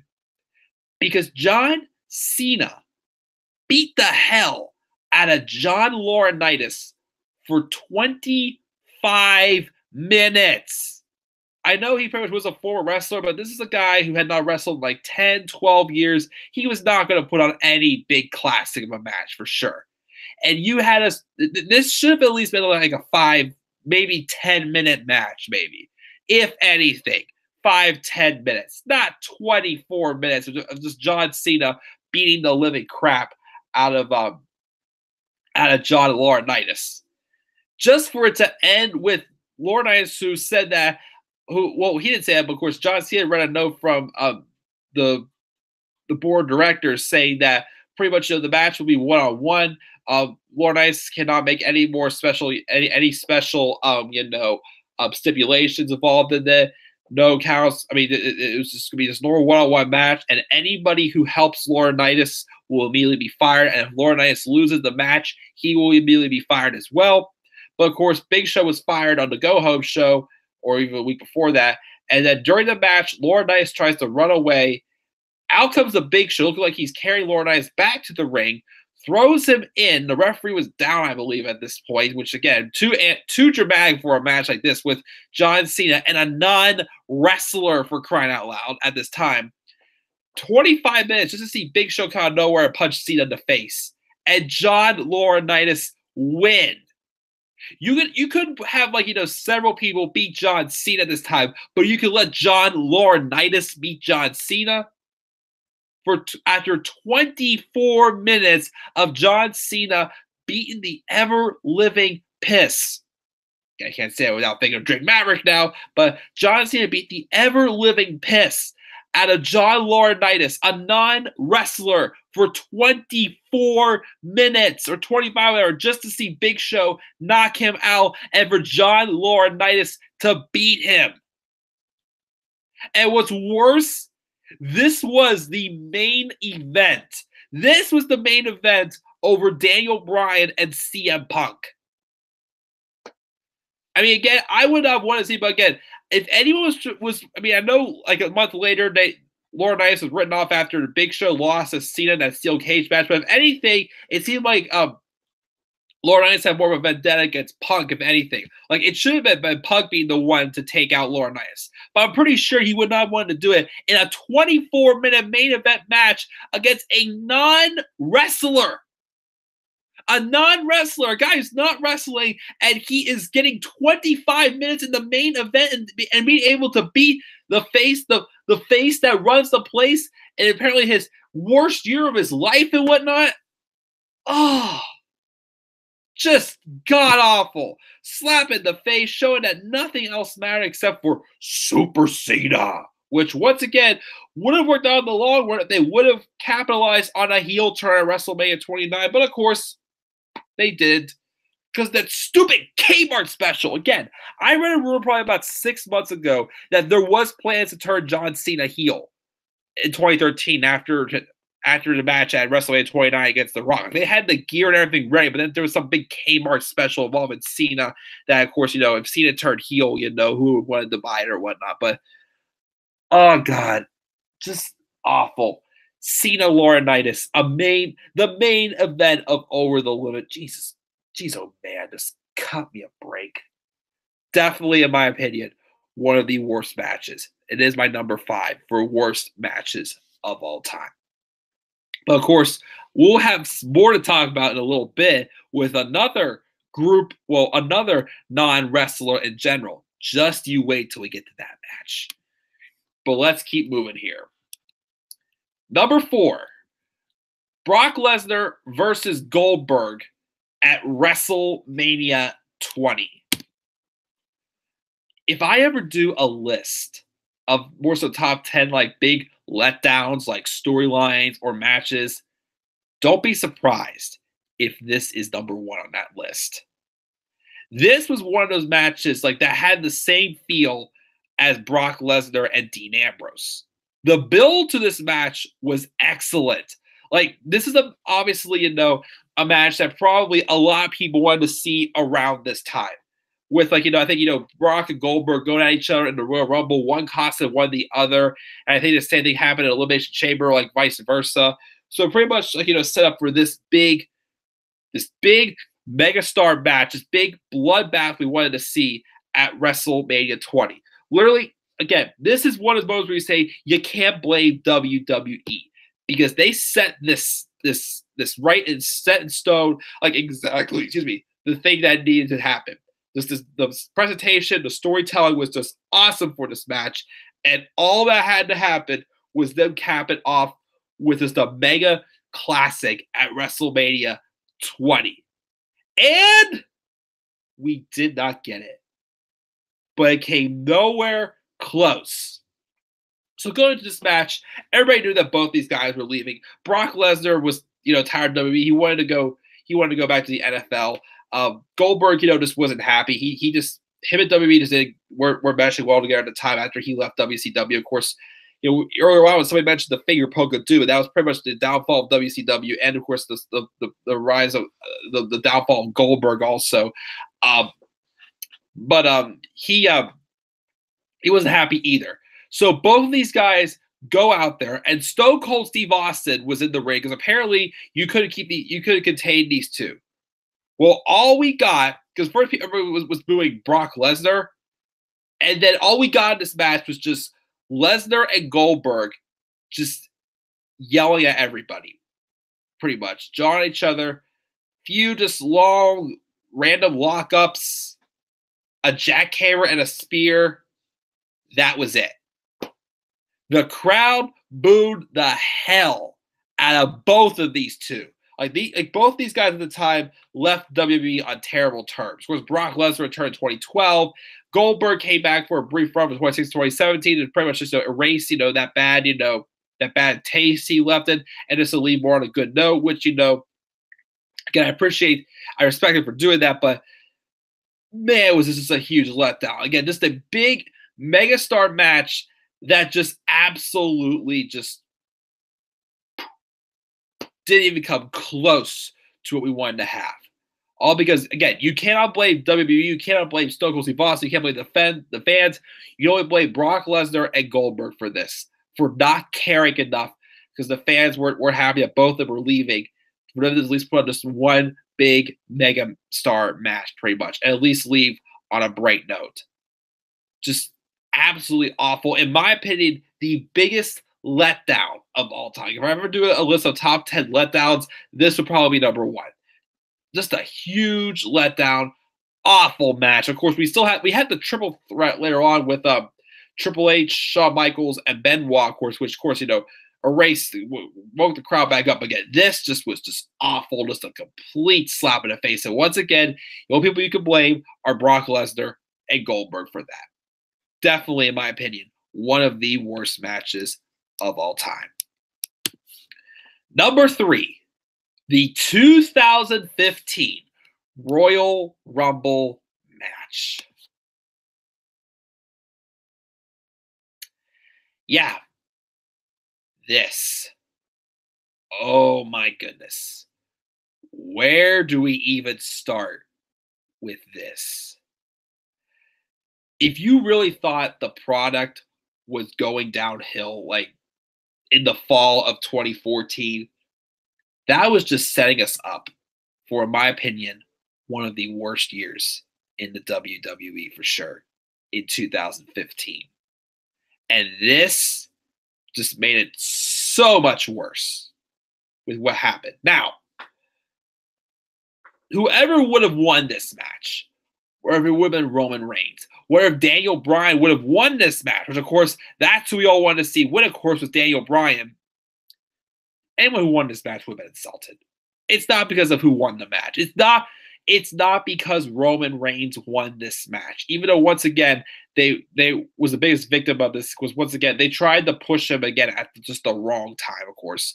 And that backlash just never left him, because this was the night that Roman Reigns officially became the guy that Vince McMahon says, screw you all, this is how we're going to do things. And that's why people hated Roman Reigns. So let's get into this. Like, how is this bad? Well, who really benefited from this match? Nobody. Yes, Rusev and Bray Wyatt did eliminate 6 each, which was, a strong showing from them. But first off, let's start at the beginning.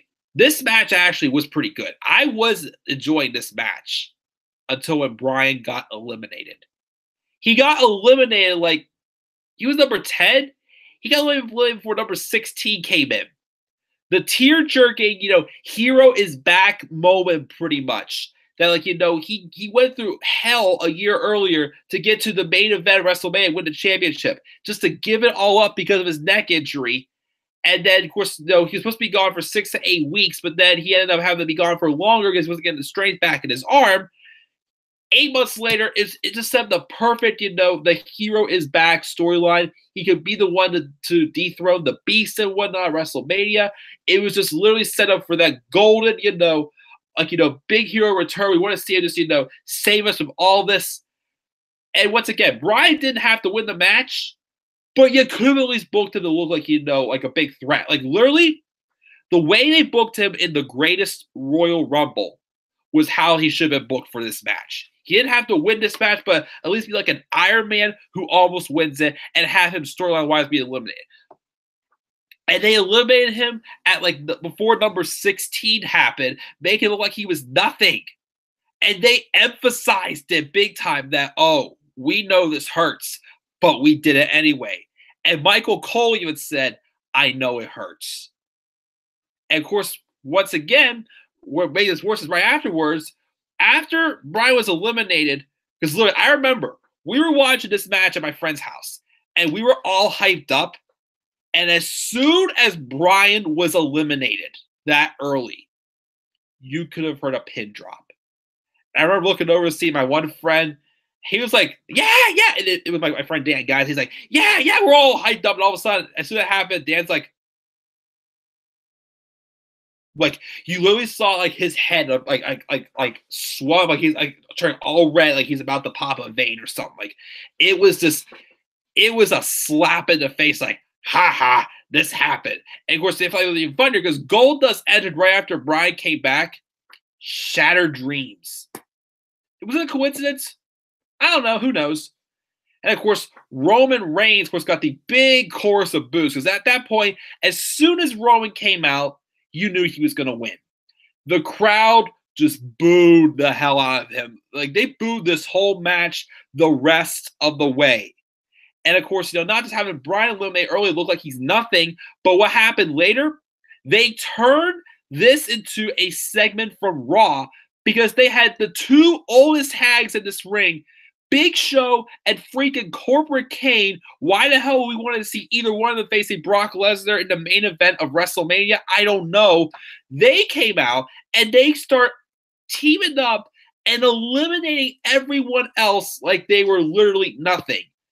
Knocking them out, picking them up, and just gently, laying them outside the ring. It was insulting.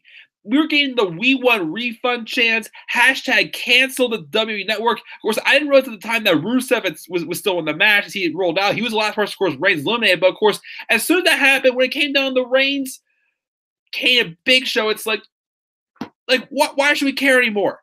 And of course, what happened since we didn't realize Rusev was still in the match. Reigns eliminates the both of them.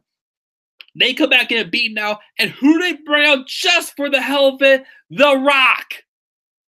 They bring out The Rock just so, get a good reaction to kiss our asses, and it just did not work. It didn't work. How this could have worked? Well, two things. One, they had Reigns and Bryan face each other at Fastlane, which, of course, led to that night after Fastlane. Apparently, Daniel Bryan's not the biggest Roman Reigns fan. Again, you knew that whole promo that Bryan cut after he lost to Roman after a Fastlane on Raw was literally just a desperation promo. Vince was like, haha, see, your hero lost, but he loves Roman Reigns now. He is awesome right now. Up yours, Vince, for real. You really thought we were going to buy into that crap? No. Literally, Vince going out of his way to take the guys that we know we can't boo them to get a pop to point to Roman Reigns. And it did not work. Well, the second way this could have happened, if you wanted Reigns to win, the final four I'm saying should have been, Roman Reigns, Daniel Bryan, Dean Ambrose, and maybe like Dolph Ziggler. Or no, how about this? Bray Wyatt. Final four for this Rumble should have been Roman Reigns, Daniel Bryan, Dean Ambrose, and Bray Wyatt. Good final four, I'd say. And then the final two could be Reigns and Bryan. Afterwards, Bryan get in the ring, shake hands or something like that. More digestible. At least making guys look like they came out of this Rumble looking strong. This set up absolutely nothing down the line. Again, even if Bryan would have won this Rumble match, it would have made everybody else look terrible. I would still not be praising this Rumble. Yes, we would have said, of course, for the last WrestleMania. Or, actually, I thought this also. What if Bryan would have won the match at Fastlane and Roman Reigns turned heel and blamed The Rock, pretty much, for what the fans were doing to him? Except for The Rock and Roman Reigns at WrestleMania 31. I don't know. They could have done that, but instead, WWE just gave us everything that we did not want and just showed that this was the beginning of what we're going to get for the next 4 years.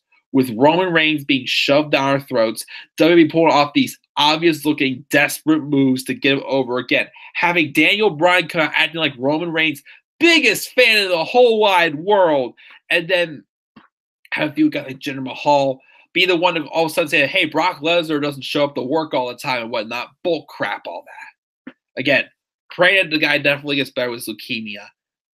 But this was just the beginning of all of it. The worst, keep in mind, again, the 95 Rumble was pretty awful too, because there was only minutes, I guess a minute in between each entrant, and also there was just no talent involved in it. This had the talent in it, and it just sucked. Again, no one benefited from this. The real true heroes of this, the true dominators of this match were Big Show and Kane. Everybody else looked like losers. Nobody benefited from it. Nobody did. And that's why it is my number 3 for my worst matches of all time. Oh, God. Number 2.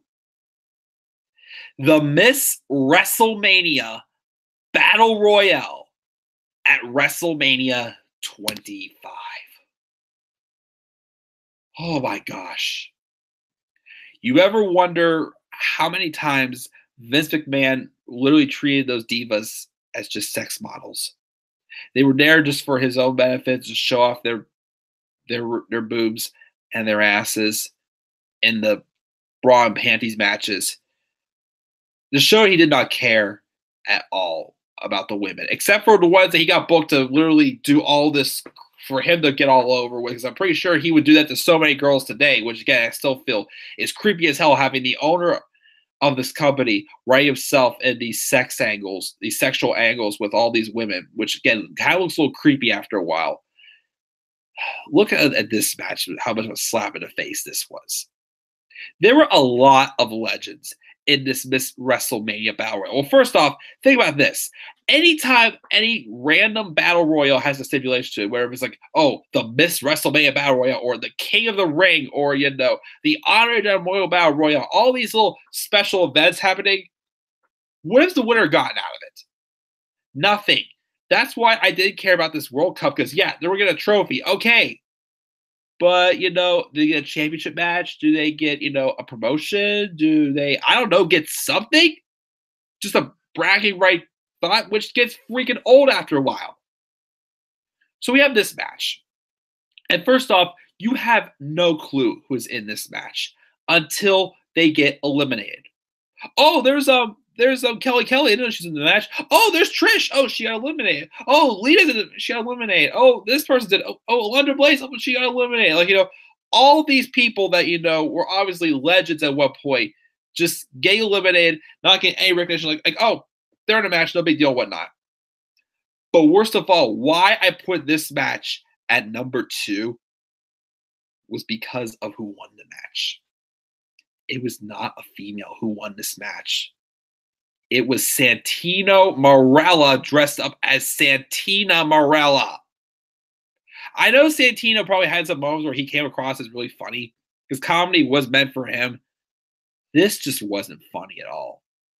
Not just that. Here's the thing.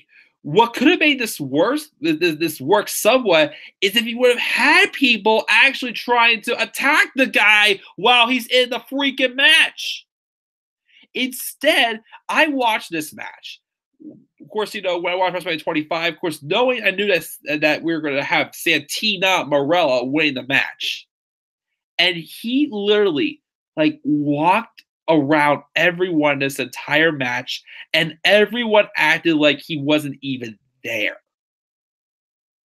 Nobody did any offense, acted like it didn't even exist, which makes it look worse. Like, if you want to make this a comedy thing, have people actually try to attack him. I'm not saying it would have been a great thing in general, but it would have at least, been easier to digest. And then Santino wins the match, making everyone else look like they were nothing. Once again, making all the women look like nothing. Once again, because all they're there for is just for Vince's, sex appeal entertainment and whatnot. Once again. And of course, it leads to some feud with him and Vicky Guerrero. That awful hog pen match they had at Extreme Rules. Like, again, it's not funny. This was not funny. Insulting, a slap in the face. Again, if you at least people would put some offense on Santino and act like he was actually in the match, then okay, maybe this will be a little more easier to digest. But no. Again, watching this match again, you see everyone in that match acted like he wasn't even there. You didn't know who was in this match except for some big ugly character, apparently who's this person at the end, pretty much eliminating this person. Like, that was it. Wasn't funny. It was pathetic. And I absolutely hated it. So definitely deserving of number 2 on my list, the Miss WrestleMania Battle Royale. But it is not my number 1. Let's get to that right now. And oh boy, have I already ranted about this match once in one of my retro reviews, but boy, am I ready. I am so ready for this moment. Let's go. My number 1 worst match of all time. Michael Cole versus Jerry the King Lawler at WrestleMania 27. I, of course, was not watching wrestling at all in 2011. But when I've seen the highlights from WWE in 2011, I can still say it was not that bad of a year. But I don't know how on earth 2011 included one of the worst WrestleManias of all time and one of the worst feuds of all time, which goes to this, ties all into this. One of the biggest reasons why WrestleMania 27 was so awful to me is because of the commentary. Michael Cole was just going after Jerry the King Lawler for God knows who knows why. I think that this has been going on for 8 or 9 months or something like that on commentary. They had to separate them, put Michael Cole like the coal mine. Because it was around the time, because even of course around the time where around Daniel Bryan's NXT run in that reality show NXT, which Daniel Bryan claims Michael Cole's commentary was never meant to get Daniel Bryan over, as he claims. It was just at the time they were experiencing with Michael Cole as more like a heel announcer. They told him more so attack Daniel Bryan. Michael Cole is that heel announcer that you just can't stand to hear him for 2 hours. Again, keep in mind, Raw was only 2 hours at this time. Imagine if we would have gotten this Michael Cole for 3 hours. I'd be going absolutely insane. There's difference between, once again, a good heel and just a heel that's just way too much. You never want to see him on the show.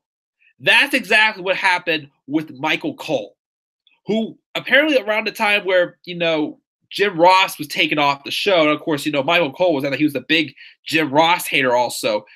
Michael Cole very much took Jim Ross's job, so we were pissed about that. Throwing, it's like, again, of course, once again, having Nia Jax, what she just did to taking out, the biggest star in the women's division, Becky Lynch, it all could be getting, it's getting the main event spotlight now, was she getting a championship match?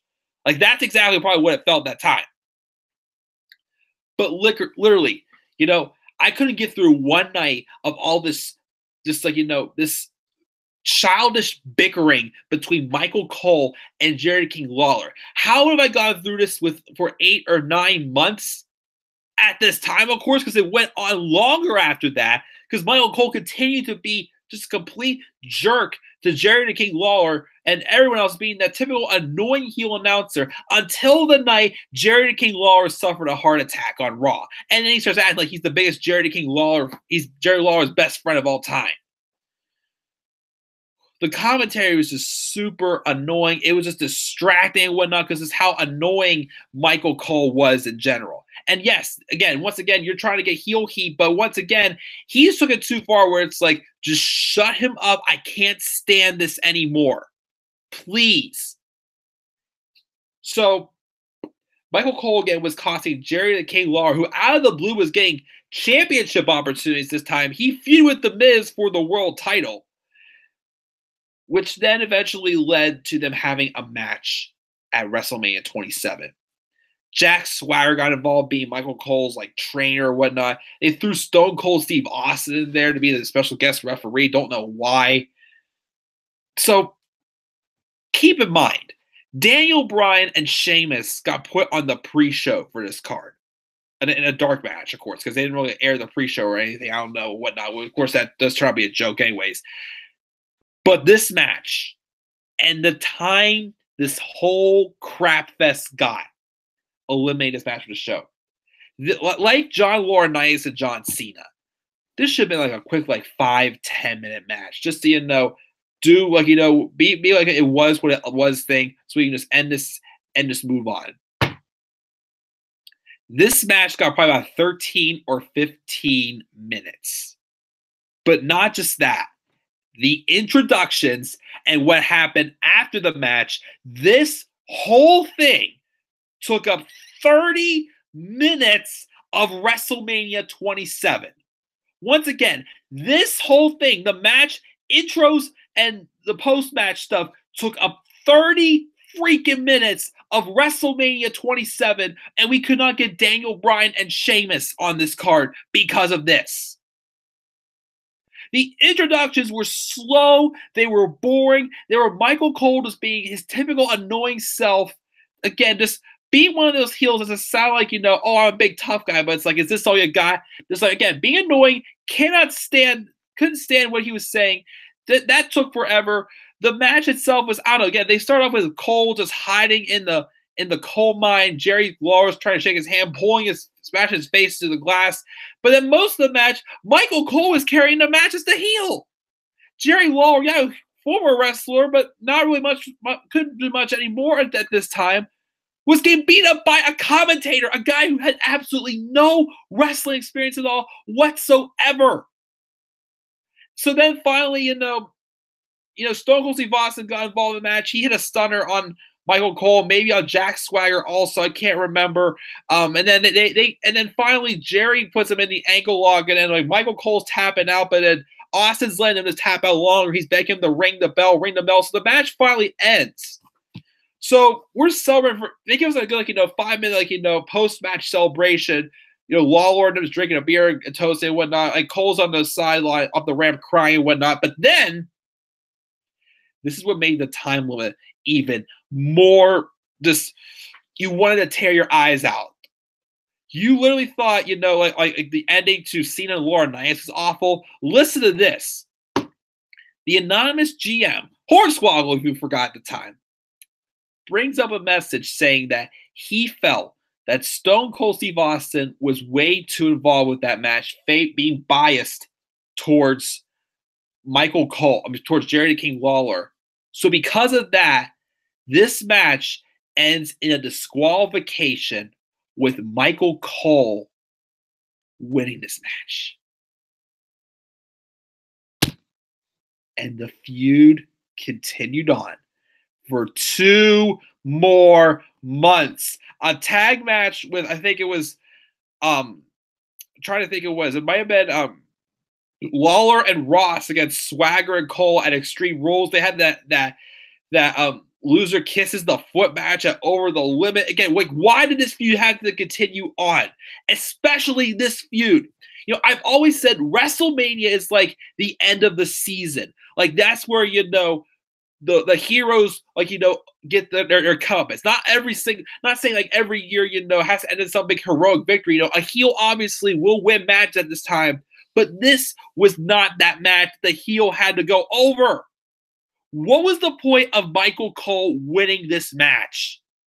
And the fact that it ends in a no disqualification, and this whole thing turned up 30 freaking minutes of this show. And not just that, but this is a WrestleMania, whatever you want to call it. This all took place at WrestleMania.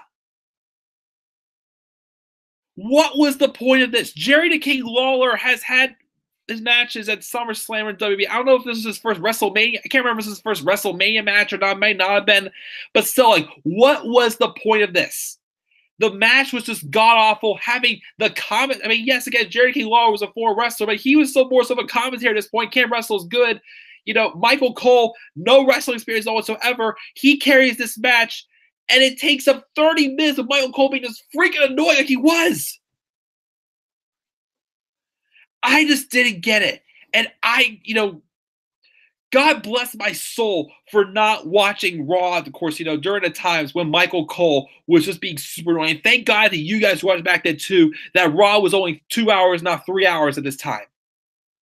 I just do not get why this ever had to happen. Michael Cole gained a big WrestleMania moment. Cut me a break. And of course, like they had him face John Cena like a year later in 2012, and Cena pretty much just, that wasn't even an awful match. Also on Raw, I remember seeing the highlights from that, but oh my goodness, I just do not for the life of me understand why they had to do this, especially at WrestleMania. Of all places, WrestleMania, Michael Cole and Jerry the King Lawler, and Michael Cole wins by disqualification. Dear Lord, that was bad. But yes, guys, that is my list for my top 10 worst matches of all time. Once again, here was that list. Number 10, anything on a poll. Number 9, Big Show and Cody Rhodes tables match at Extreme Rules 2012. 8 was Lesnar and Ambrose at WrestleMania 32. 7 was Taker and Big Boss Man at Hell in a Cell at WrestleMania 15. Number 6 was Taker and Giant Gonzalez WrestleMania 9. Cena and Laurinaitis was number 5. Number 4 was Goldberg and Brock at WrestleMania 20. Number 3 was the 2015 Royal Rumble. Number 2 is the Miss WrestleMania Battle Royal. Number 1 was Cole and Lawler at WrestleMania 27. And with that, let's check the live chat one more time before I check out again. I know I probably went a lot longer than I wanted to, but again, I was feeling good, so I kept going and I ranted. Once again, reason why I saved that list for last, I had a lot more to say about those. But let's see what we got here. Let me see where we were at. Wow, we have a lot here, but this is completely worthwhile. Let me see here. Let's see here. We have a lot to talk about. Let's see here. I think we're right here. Some instruction. I think we're right here. Sullivan is going to be going to SmackDown apparently to get a major push. Hopefully, it'll be for the good. Styles and Joe versus Miz and Bryan. Could be an interesting tag match. Larry forgot about the match even happened. Probably. Which match are we talking about there? Not sure. Let's see here. Oh yeah, Cena and Lauren Knight probably. Cena versus People Power. Mark says a good one for the worst is Jerry Lawler and Michael Cole. We for sure talked about that. Imagine if we really got that Cena heel turn in the feud with the Rock is out 12, which would have been awesome. Bret Hart versus Vince McMahon, number 5, no holds bar, WrestleMania 26. Yeah, I mean, I know it was Bret Hart at an old age taking on Vince McMahon, but to me, the match kind of pretty much. I mean, it wasn't. I didn't like love it, but I didn't like fully hate it either because the match pretty much did what did what it needed to do. Pretty much, I can't say that was one of my worst, but I definitely agree. Kind of made Hart look kind of bad with how bad he was. It was a plan, but then the stupid Walmart deal came or whatever. Number 4, Cena Laurinaitis for sure. That really happened. Typical Vince. Garbage. Yes. The Diva Battle Royale, number 3. Yeah, again, Jay says the same thing. Santina Moreau, awful. Yeah, who cares about the Kmart and whatnot? One of the things that pissed me off was this year was Bobby's sisters. Yeah, we ran about that last week. Did you think Jeff Hardy will face Bryan at the Royal Rumble? I think Bryan, once he finishes his feud with Styles, will either face Hardy at the Rumble or either at the Rumble or Mania. I think we should see Bryan and Cena again, in my opinion. Jeff replaced Styles with the Mixed Match Challenge. He may get number 30 in the Rumble, possibly again. But I think that was just to sell the more so the beatdown from Bryan. I think that's why he was replaced. So I don't think so. Larry hates this number 30 spot in the Mixed Match Challenge. The final spot in the Mixed Match Challenge will take place at TLC. Oh, geez, didn't know that. He's a hater when it comes to different things in the WWE. Strowman is doubtful for TLC, I heard. Why do you have to remind me of the Royal Rumble 2015? Sorry, I had to. Let the booze out in the Rumble. And of course, what was worse also about the Rumble was that night, it was snowing so bad here in Pittsburgh. I didn't have the network at that time, so I was not able to watch any pay-per-view unless if I ordered it, found it on a bootleg site, or I watched it at Dan's house. And I went to Dan's house and I had to watch it, and I had to drive home in 6 inches of snow that night. Luckily, it's only 10 minutes, like, in like on a flat drive from my house, but still, like, that was just, oh god, that was the way that night even worse. EC3 supposed to be called up after SummerSlam suffered concussion. Maybe he's one of those guys that Triple H thinks doesn't really need much time at NXT, but oh boy. I'm sorry that you missed the awesome times, Mike. Again, no worries at all. He's main roster ready. He was never expected to be developmental for long at all. Again, like I Triple H said about a lie. I said maybe what EC3 was under. So we'll see what happens, of course, at that. Yeah, I heard about that also. Orton versus Jinder Mahal, number 2 at Battleground, Punjabi Prison. That's definitely worthwhile. Lawler and Cole for sure. Number 1 for Jay as well. Yeah, the crowd was dead after Bryan Kick was out, and it literally sucked the life out of everyone. The Rock Star, of course, did not help. WWE was like being frozen or something, like being frozen for sure. I have a worst WWE moment whenever Leo Rush opens his mouth. Yeah, again, wrestling, he's awesome, but once again, him as being a hype man for Bobby Lashley, again, couldn't work, but again, it's more so annoying right now. Lashley! I'll shut that. I don't want you guys to hate me next. I think it is past Leo Rush's bedtime for sure. That was hilarious. Bryan should have faced Les WrestleMania 31, which again would have been awesome, but yeah, a lot of people already canceled the network, which once again, hashtag cancel the WWE network trending on Twitter. Don't blame them. Great impression of Vince. Always spot on with those impressions. Reigns should have won the Intercontinental Championship. He needed to work from the mid-card upwards without just shooting him up like Jinder Mahal steroids. For sure, yes, definitely.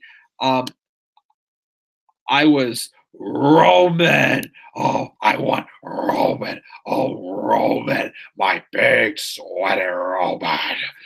Oh, gosh. The big dog. The Rock was scheduled to face Reigns at WrestleMania 35, apparently until Reigns got sick, which would have been nice if it was heel Roman versus Rock. And there's a big difference between the man and the character for sure, definitely. The Rock needs to stop acting like he actually cares about the WWE anymore. Kind of true, he's not going to show up that often, of course. The Rock was one of the favorites in the Rumble, apparently. Wow. And Vince gives a new meaning to creepy old man for sure. Santina, it was a train wreck. What an evolution for sure. Complete joke and not funny. It was just so bad. That's why it's funny. And just as bad, of course, as saying you're in trouble is apparently funny. Shut up. Hashtag let's go. Totally agree with the number one. I just said that for sure. What about Lashley showing his butt to Lawler? Don't remind me again. I think Jay also said that. Oh, we got Lauren. Hey, Lauren, thanks for joining us. I know, it's a little late, but yeah, thanks for stopping by. So we're gonna be late. Nia Jackson, Becky's thing is a work. Oh my goodness, that's crazy. The fist in her face was 100%, 10% real, definitely. If you mean that, Dakota. Michael Cole was better when he was on SmackDown with Taz. And here's the thing also. I think it was the first UK tournament. I can't remember which tournament it was, where when Michael Cole does not have Vince McMahon in his ear, like just being himself, he's not that bad of a commentator. He's not great, but he's not bad. But oh my goodness. Especially, here's the thing. Once again, when you have scripted crap, especially trying so hard to script Michael Cole again, was just what made that even awful as well. Miz versus Lawler had a TLC match on Raw for the world title. Are you serious? Oh my goodness.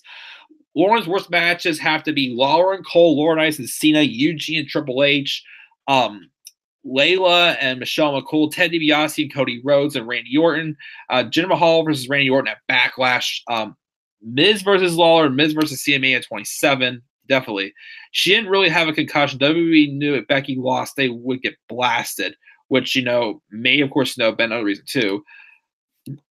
Cole and Taz was a good combination on commentary, apparently. Nia versus Alexa, Mania 2034. Randy versus Bray at 33. Just name a few, for sure. I'm not sure about that. Not at all. I'm sorry, pretty much. But I don't know anything about it, but Becky's face told everything, for sure. Nia needs to take some time off and go straight to the PC again. For sure. Best for Lauren are Stone Cold and Rock at Mania 19, Benoit versus Triple H versus Kurt at Mania 20. That's actually Benoit versus Triple H versus HBK at WrestleMania 20. Cena and Punk and Money in the Bank, Orton and Christian at SummerSlam. That was a good one also, honorable mention. Edge and Taker was good also. Sasha versus Bayley. Well, if you want to include NXT matches, which again, I should do a top 10 NXT matches sometime for sure. So I didn't include any on these lists, but Sasha and Bayley for sure was probably the best women's match, definitely. Brock's trying to resign after Mania. Dear God, no. And apparently Styles is negotiating to be more like Orton's scheduled to work less house shows, which makes sense for him to spend more time with his family. WWE wants to sign Styles for 5 years, and Styles wants 3. Yow. Trish and Lita, Lesnar, Rollins, and Cena. The only good thing about Royal Rumble 2015 was that triple threat for sure. Cena and Orton's Iron Man match. Batista and Triple H at 21 was good. Mickey and Melina on Raw in a falls count anywhere. I don't think I've seen that match, but that's still good stuff there, Lauren. And WWE was great from 2011 to 2012. Had its low periods, but wasn't that bad, I should say. I can't say it wasn't terrible, of course.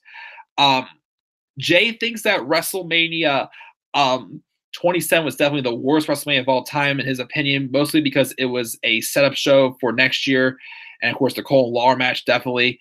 A setup show is good for Backlash or a Fastlane, but definitely not WrestleMania. Lauren thinks 13 was good, 14 was okay, 15 was bad, 16 was definitely good, 17 was bad, was okay, 18's been bad. Best thing ever. 2 hours ago, I don't think this will be a 2-hour stream. 2 hours later, Mike is still on a roll. Again, I didn't think I was. I was just, again, I was so like burned out mentally when I got home from my training for my holiday job. And I literally took a nap. I slept longer than I wanted to. I didn't think I was going to be able to do a stream as long as I am doing now. But again, it's still worth it. Is Gargano turning face again, Mike, since Alistair erased the darkness in him? Again, I really don't. Let's see here. I completely messed up. Okay, here you go. Sounds like bump the live chat too far down. Again, I still don't know what's going to happen with Gargano. Again, I still think that Gargano is, again, if that's the case with Black knocking the darkness out of him, that could work. Or again, if Gargano wants to go full-fledged heel again, team up with Ciampa. And as I said in my NXT review this week, even though Candice LeRae is somewhat embracing that dark side a little bit also, have her be the one to resist it and try to get Johnny to pull out of it as well. Maybe like she could be the one that helps Johnny, pull out of that dark side, that dark side pretty much maybe. Yeah, you missed a lot, Lauren, but it's okay. Miss WrestleMania Battle Royal was bad. What were my top matches? I will check. I'll read that list one more time for you, Lauren, since you missed it. My top matches again were Miz, Owens, Sami Zayn, and Cesaro for the IC title at in the Fatal 4 at Extreme Rules 2016. Number 9 was Brent Owen in the Steel Cage match at SummerSlam 94. 8 was a triple threat match at WrestleMania 30. Between Orton, Batista, and Bryan. 7 was Hogan and Warrior, WrestleMania 6, title for title. 6 was Austin and Rock at WrestleMania 17. 5 was Cena and Styles in SummerSlam 2016. Number 4 was the Punk and Lesnar, a no DQ match at SummerSlam 2013. 3 was Kurt and HBK, WrestleMania 21. Number 2 was Taker and Triple H, end of an era. Number 1 was Undertaker and Shawn Michaels, WrestleMania 25. Just so you got that. Let's see here. How was everyone's Thanksgiving? Hers was good.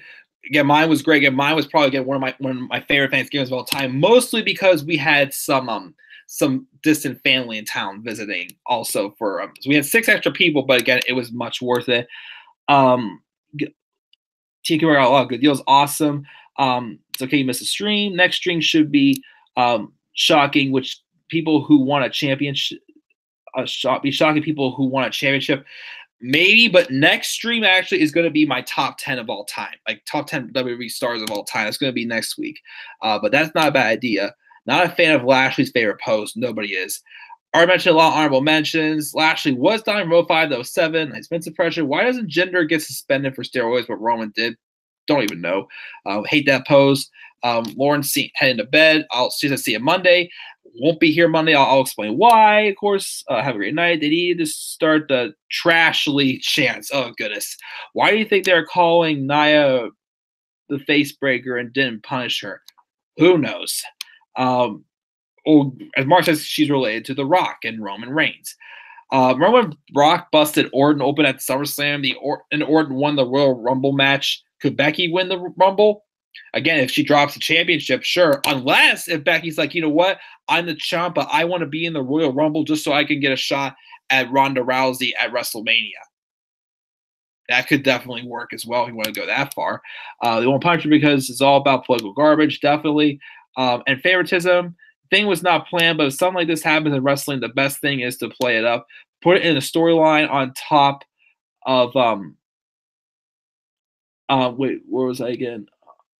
I put a storyline on top of that build and more heat for the character for sure. Rousey was crying because her schedule takes her away from her family. I did not hear about that apparently, but wow. W Superstars will have time off during the Christmas holidays and they will pre-tape shows a week prior. Yeah, I heard that because they're supposed to be taping the SmackDown. The SmackDown taping is actually going to be here on that Saturday before New Year's, that the 29th, but I'm probably not going to go to that because I probably have to work, and also I have family stuff my family do over the holidays, so probably. Nonetheless, Nia has injured 4 people this year, so I think they need to send her back to NXT or fire her. I don't care if she's related to The Rock. She botches a lot, and YJ said that punch was intentional for sure. They do deserve time off. Okay, why don't you take December off in general? Again, they could still have like Raw or something, or what they could do is take the month of December off, like from Survivor Series to like beginning of January. Take time off and show the best of the year or something like that instead. But nope, gotta have them on the road every single day of the year.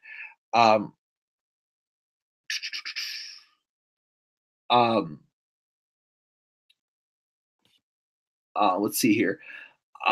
She gives Zelina Vega a concussion. I remember that as well. Orton versus Bryan versus Batista and Cena versus Styles for sure those. They really want to do that, Jay? Interesting. HBK and Taker was good too. Lauren's checking out again. Sweet dreams. I'm pretty sure a lot of superstars cry at times because they're away from families, which I don't blame them. Ronda has to know what she gets with being WWE, definitely.